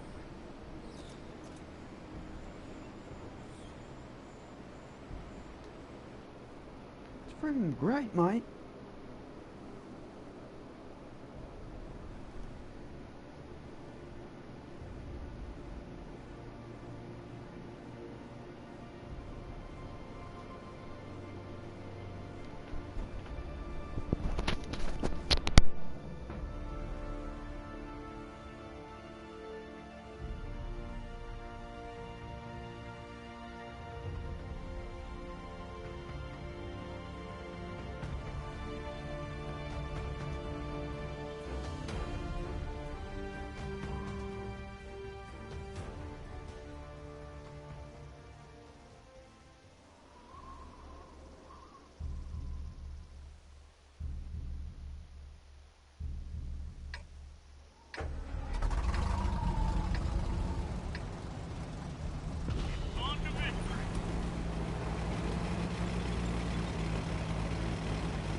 Sorry, I was just reading some of these.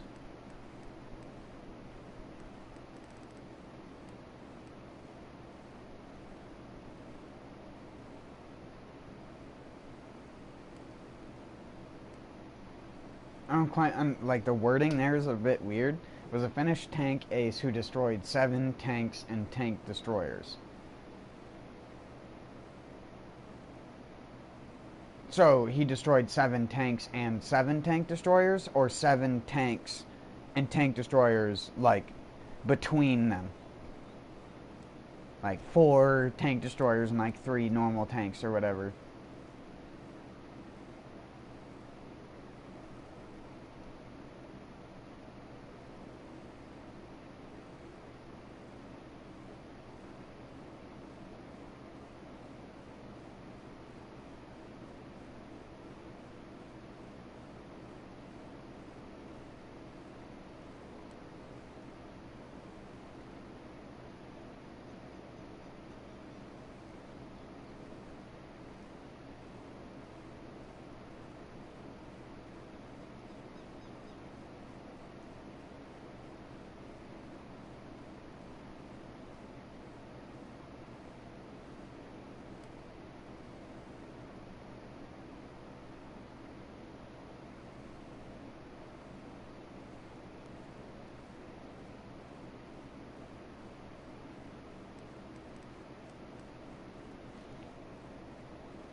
Sorry.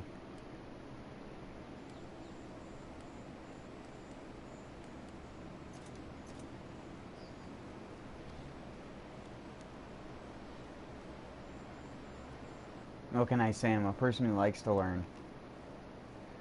And I'm a person who tends to forget things.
We push.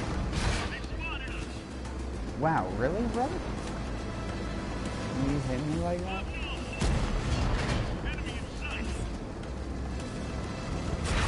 Holy crapola. Good shot. Oh. Ready to fire on target.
You're dead, bud.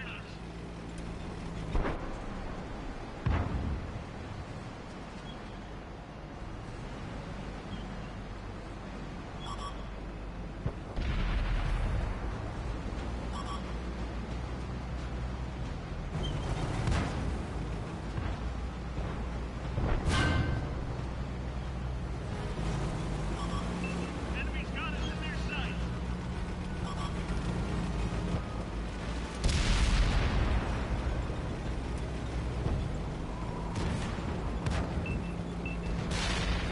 We lost an ally.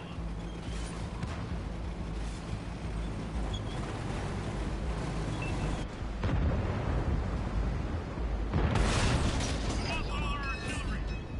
Don't ask me how that hit. It just did.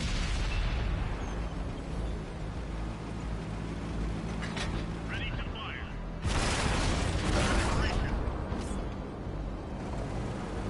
Focus on this location. Start this up. Let's move it. Our tracks come off. We're stuck. Our track is blocked. We can't move.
no jump.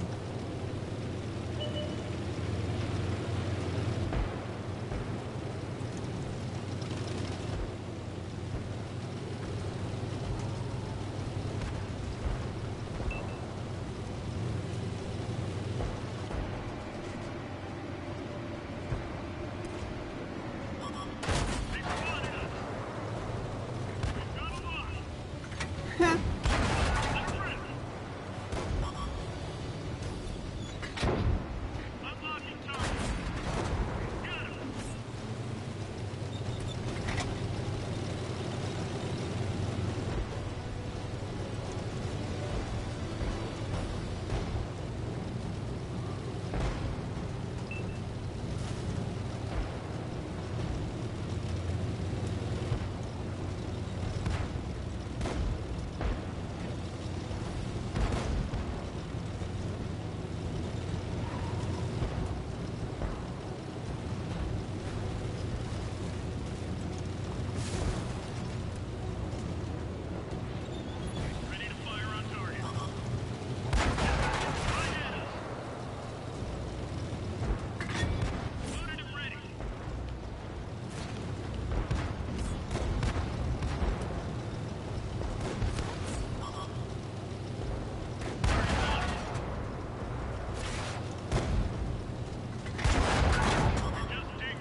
Sorry. I'll be right back. Well, not be right back, but... Taters, you still there? You still around, compadre? Conquistador?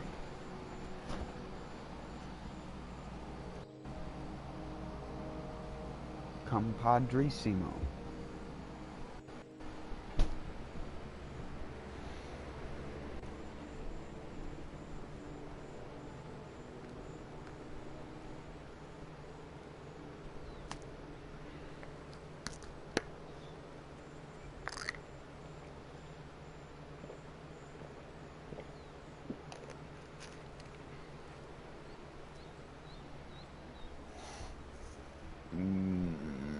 Excuse me.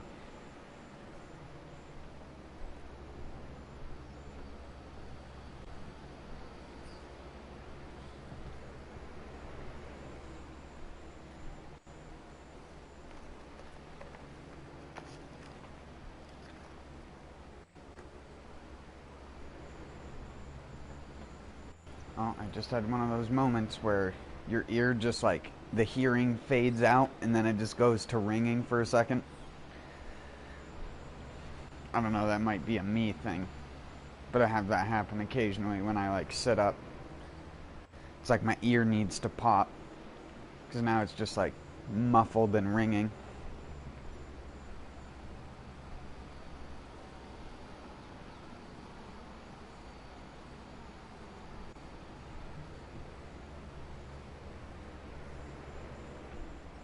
And then I'll like take a drink of water or something later and I'll hear like a click in the side of my face and it will be perfectly fine again. They'll be like, whoa, I never heard this good before.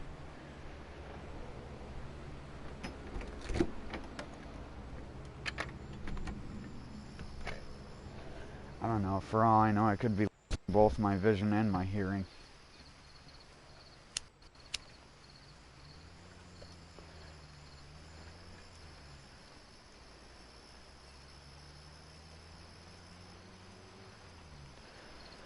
Doesn't matter much to me.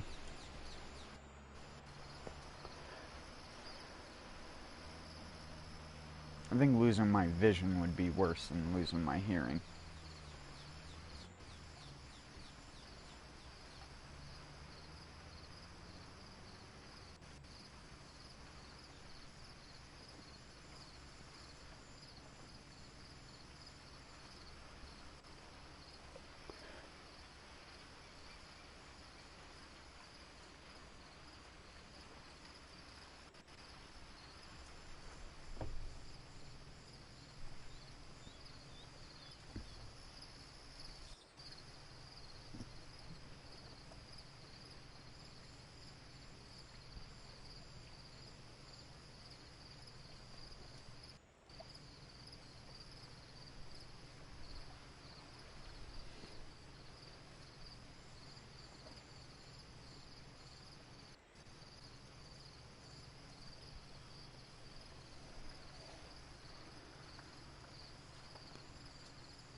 I think this is a sphinx moth that I'm looking at right now. I think this is actually the moth.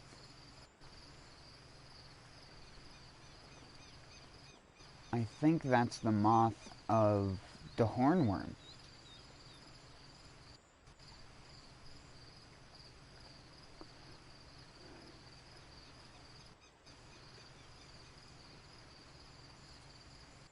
Wait, no. They're a hawk moth, I think.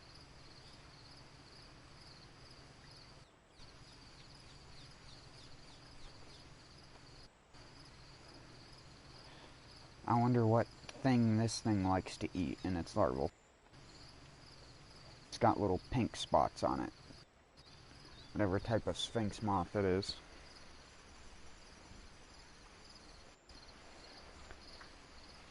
It's not a rosy maple moth. Those already gone by this year. Can't believe it's still raining.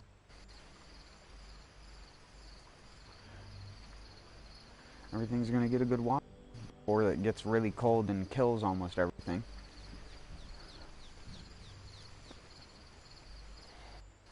honest, I am incredibly surprised with the outcome of my no-till throw leaves on the surface of the garden.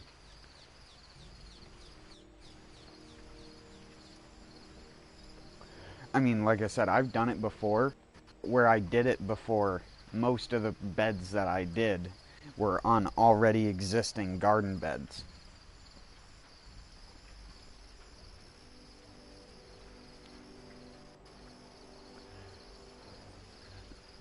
So the soil was already kind of aerated. But this soil was just, you dig more than an inch down and it's just fucking sand type shit. Sand and rocks. There's nothing in this soil in terms of organic matter. If you take a scoop of it in a shovel, set that shovel out in the sun for more than 5 to 10 minutes, all of it turns to sand and you can take it with your hand and just pick it up and it'll blow away in the wind. Terrible. And all I did, because the people I rent from don't want me to till. So I did the loophole thing and I didn't till. There's nothing that says you can't have a garden. They didn't specifically say you can't have a garden. And the guy who owns all the properties is he's also surprised by how well it turned out, to the point where he's like, you should make a business out of that and stuff like that. And I'm like, I don't like the fact that I would need to make a business out of it in order to convince other people to do it when it's so easy to do it. Like, the way that I set it up is brainless. Anyone can do it. Doesn't matter what type of yard you have. The problem that people think is that they need to have perfect soil in order to get results. If you want to get massive fertilizer-fed plant level growth, probably you need more than a no-dig garden. But once a no-dig garden starts to actually set in, especially if you do it what is referred to, I think, as the partial disturbance method, which is where you're not digging. All you do is you take a shovel or a garden fork is best for this, and you just take it and you press it in the ground every foot and you push it back and forth, and then you fill that little gap with organic matter, and then you just sort of take the fork and push all the soil back together. That's a method that some people do to get a soil going. But you want to do that the year before you go to planting it. So, for example, if you wanted a garden next year and you didn't have one this year, this is the perfect time to start doing it, because all of the trees and everything are dying back. You can get copious amounts of organic matter to just stack in piles in a bed and just make a nice square or circular, whatever kind of style you want to do. Mine's rectangular, but that's because of the space that I had to work with. Mine's rectangular, but the main bed is L-shaped. So if you can imagine, where the back of my place is, because it's on the north side of where I live. So it technically, there's 2 feet of space in between it and the building. Actually, it's way more than 2 feet. It's more like 6 feet of space in between where the actual garden starts and where the end of the building is. And the in-between 6 feet is just all organic matter with a couple types of shade-loving plants. I have chives and a couple types of different perennial onions that will grow in very low light conditions. Welsh onions are pretty good for that, if you can find them anyways. I'll be right back though, I need to use the bathroom.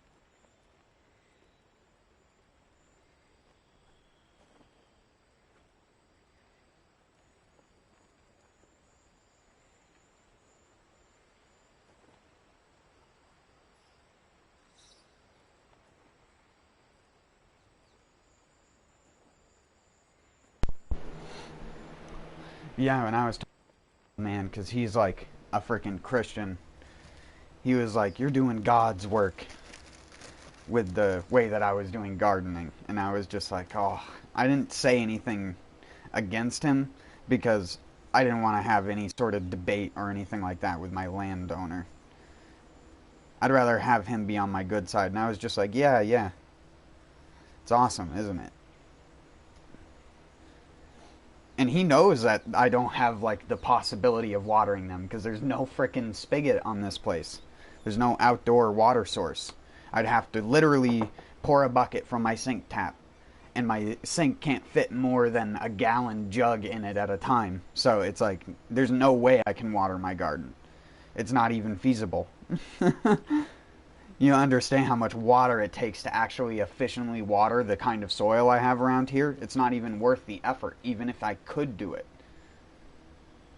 You're just wasting water at that point because half of it just runs off because it's all sand type soil. You'll water maybe the top inch of the soil and none of it will permeate even if you dump gallons on top of the soil. It has to rain like it is now for several hours for you to be able to dig down in the soil and find dirt that looks wet. And normally when it looks wet, it's smeary, which is indicative of like sandy, over-mineralized soil. It's not salty though, but it is very high in mineral content. Although it is not alkaline, to my surprise. Normally in these types of soils, you get alkaline soils, where it's over-mineralized from groundwater, and the glacier that created this valley years and years and years ago. Don't know why I said that so fucked up.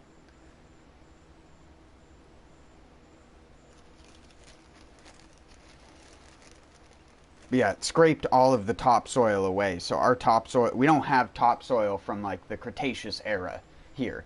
It all got scraped right off. When you dig down here, you can expect to dig down about 5 feet and hit solid bedrock.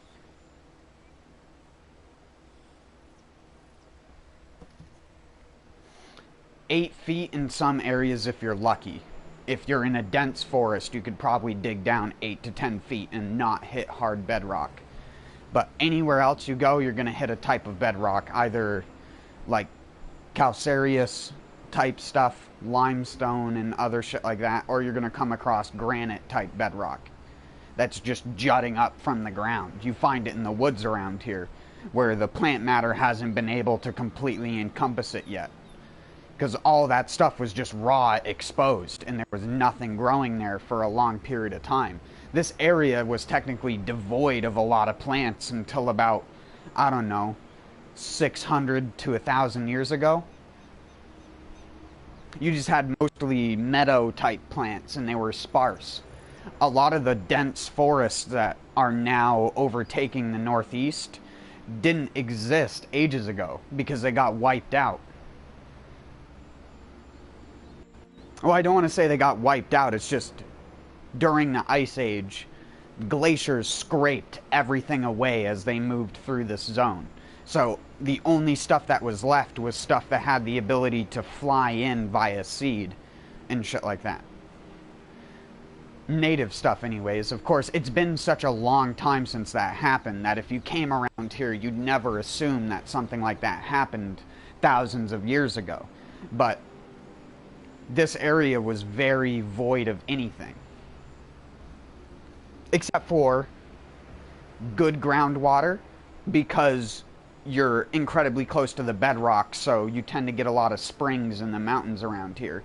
So it's very easy to find spring locations. There are even access points for springs around here where you can go and get fresh spring water right from the source.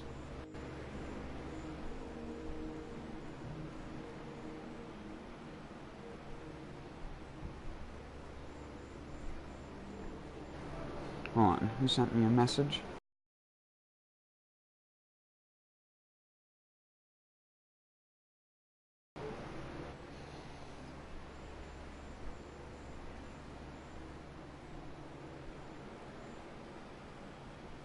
Sorry, I was sidetracked by talking. I'll get back to playing here in a second.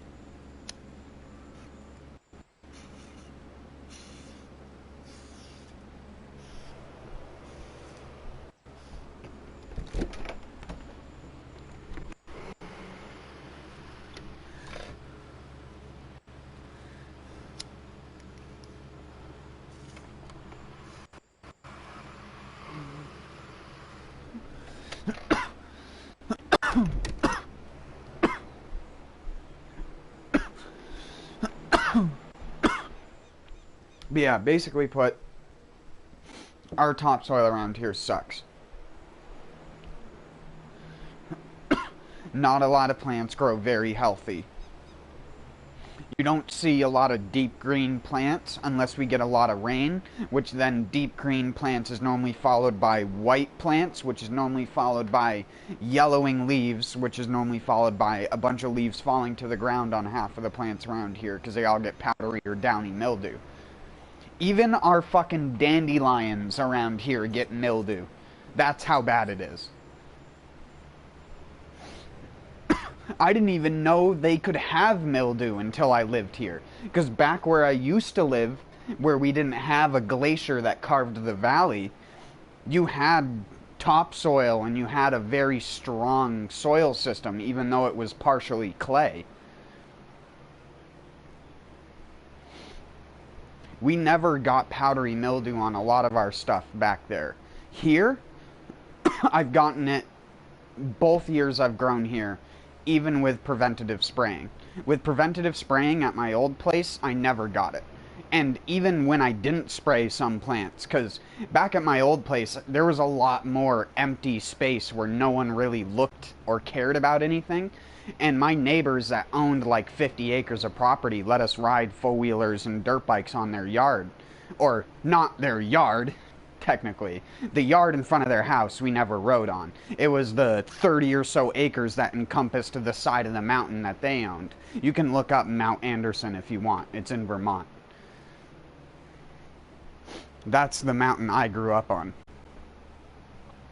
And if you look on, I think it's the south side of the mountain, that's where we lived. And you can still see from Google Earth our little track where our dirt bikes, we would go around our yard. We made like an oval track where we would see how fast we could go around it.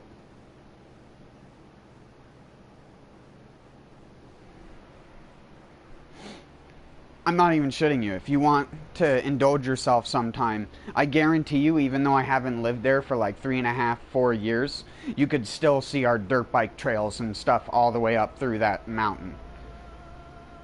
The little cutouts that we would make in the forestry.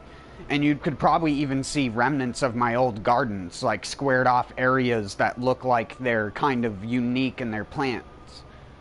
Well, I don't know if they look that way anymore. I know they used to look that way. I don't know how many of the things I grew, because when I moved, I still had gardens growing, and I never got to go back and harvest any of my plants that I had growing.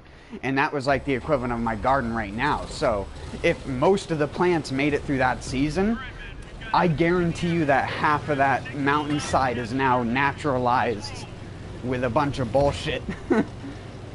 You probably have lettuces, different types of cucumbers, friggin' tomatoes and all that shit just popping up out of the ground.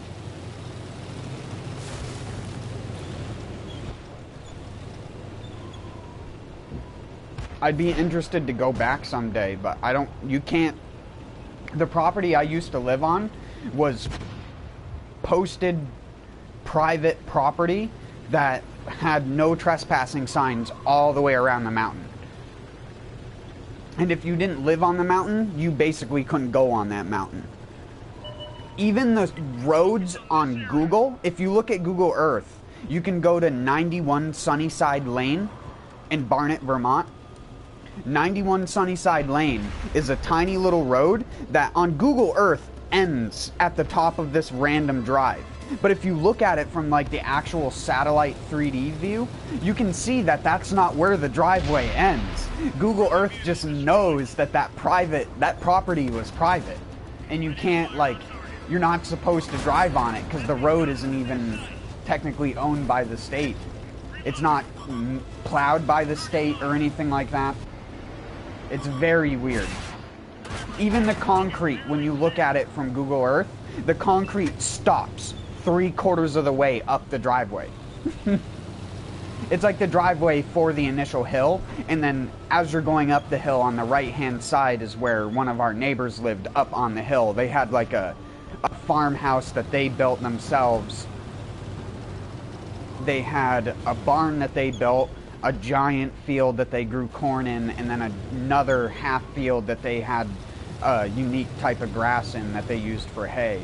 And they had a giant willow tree and a pond, quote-unquote, area that they used to make fertilizer, which fertilized the entire hill because it was at the top of the hill. So the grass there always looked a deep blue-green, so healthy. All the flowers and everything that would grow in it as well. It was amazing.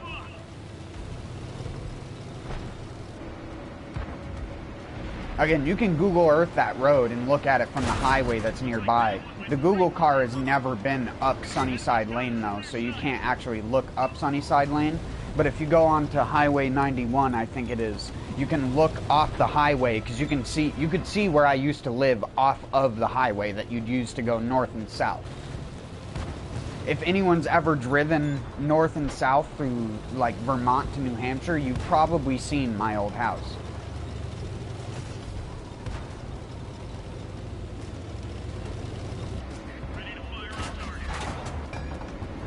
It was a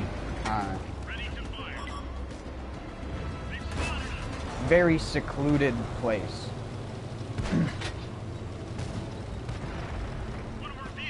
One of our neighbors was fucking insane, and then our other neighbor was really nice and were Christian, like, farm people.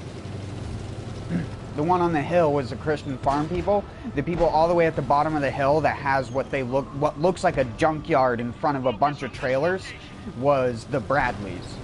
And I'm not gonna say their full name, but like one of them chased down me and my brother on dirt bikes and ran into the back of me and hit me off of my dirt bike into the rut on the side of the road on Sunnyside Lane. Because there were always giant ruts cut into the sides, and the road looked fucked up past the point where the concrete stopped. The road was always fucked up, with huge ditches, giant parts that would get washed out by storms. It was terrible. It was awesome for riding on, because it just had so many of these little, like, textures and stuff that you'd have to learn to ride on. Private mountain mysterious. Yeah, you can look it up if you want. That property's actually for sale. I think it's for sale for like $16,000 or something like that, because it's so... The barn that's in it was jacked up like 2 years before we left. It's up on jacks with stilts with wooden pieces under it, because the entire barn was leaning at a 15 degree angle. It was so unsafe. You took a step in it and every single board you stepped on went curry. It was the epitome of the scariest fucking building you could walk inside. That is one thing I'm glad I don't have to be around anymore. Because one of the barns on that property actually collapsed. I don't think you can go back far enough on like the Google Earth Street View back in time thing to actually see the second barn, but there's a giant red barn, and then there was a smaller red barn which was used for actually housing animals, because that place was initially designed as a farmhouse.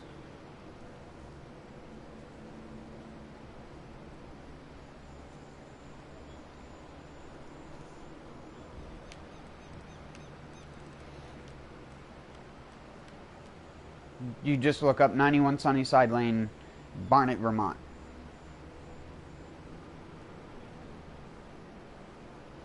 That's the road, and that area on Google Earth, you can just look from top down and see the old... the last time it was there, it was white. I don't know if they repainted it when they went to sell it. I highly doubt it, though. So it should be white with a metal roof. because our shingle roof peeled off and they didn't want to get it reshingled, so had one of the friends of our family put sheet metal over the top of it, but they never finished it and put the capping pieces. So basically, pretty much all the underside of the roof is probably rotted to shit. It was terribly done, and to be honest, it was probably better off that we moved out of there. It just sucks that you couldn't just build a new place there. And I don't think anyone will anytime soon. We have to take and hold the marked objective. So many memories for me in that place.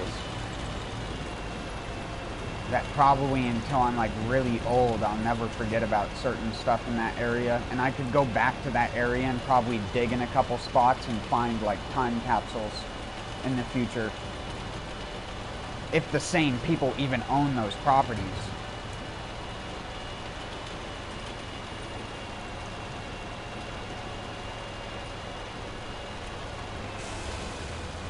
The thing is it's like I never really got to experience Jehovah's Witnesses and stuff like that until I moved here. Because where I lived, where it said like at the top of the road, once you got to after the first street sign that said dead end, even though it wasn't a dead end, it just said dead end on the street sign because again, the private property thing. But there's actually a road that goes all the way up the mountain and over the other side. And there's a building on the other side of the mountain that was owned by, I can't even remember the name of the family. I think they were the Knights or something like that. One of their kids went to school with me.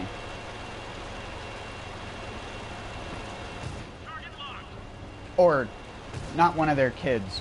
One of their kids' kids went to school with me. Because the people that owned the place were like in their 60s and 70s. And they rented out a cabin on the hill for people who wanted to come and hunt. And they had a bunch of places cut out with tree stands put in place.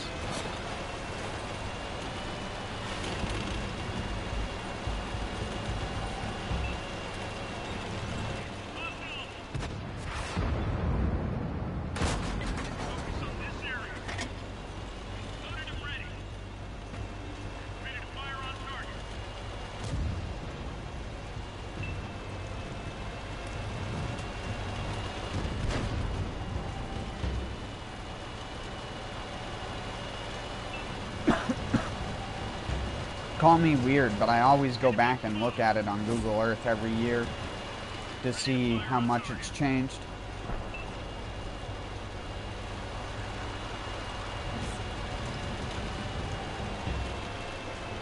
There's so many plants in that area that are only there because I planted them there.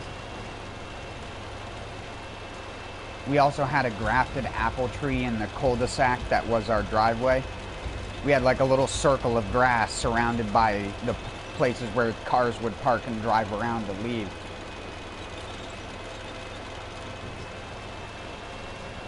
And in the middle of that was an apple tree. And it was grafted with 3 different kinds of apples on it. Oh yeah, I forgot I put on the fucking Ziz 4. Why did I do that?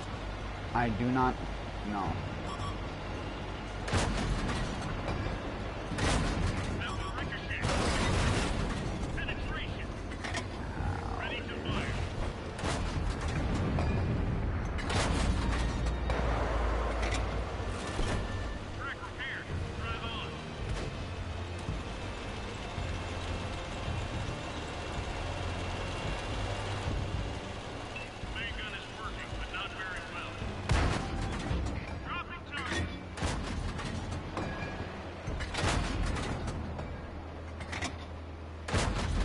He's too swifty. He's got the moves like Jagger.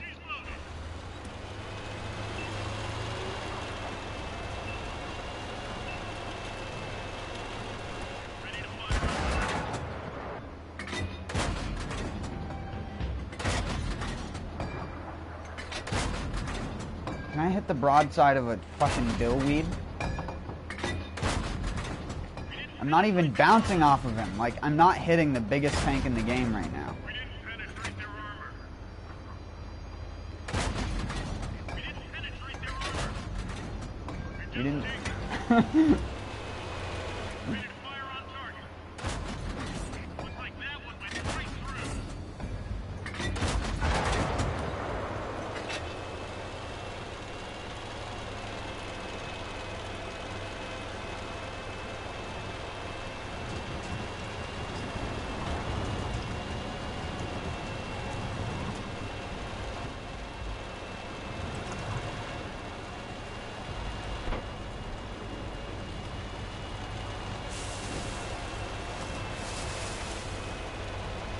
I'm surprised this thing can still go so fast with a damaged engine.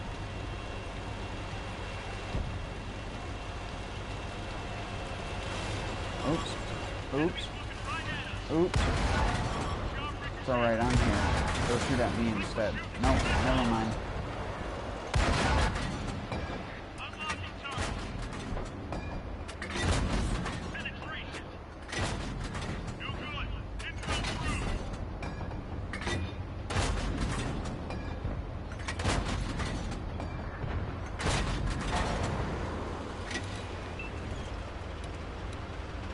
Now that's how you do it. I wanted to say sorry.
No, dude. Why are you in such a fucked up position? How did you end up turned that way? What is wrong with your controller?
Alright, I think I'm gonna call the stream here.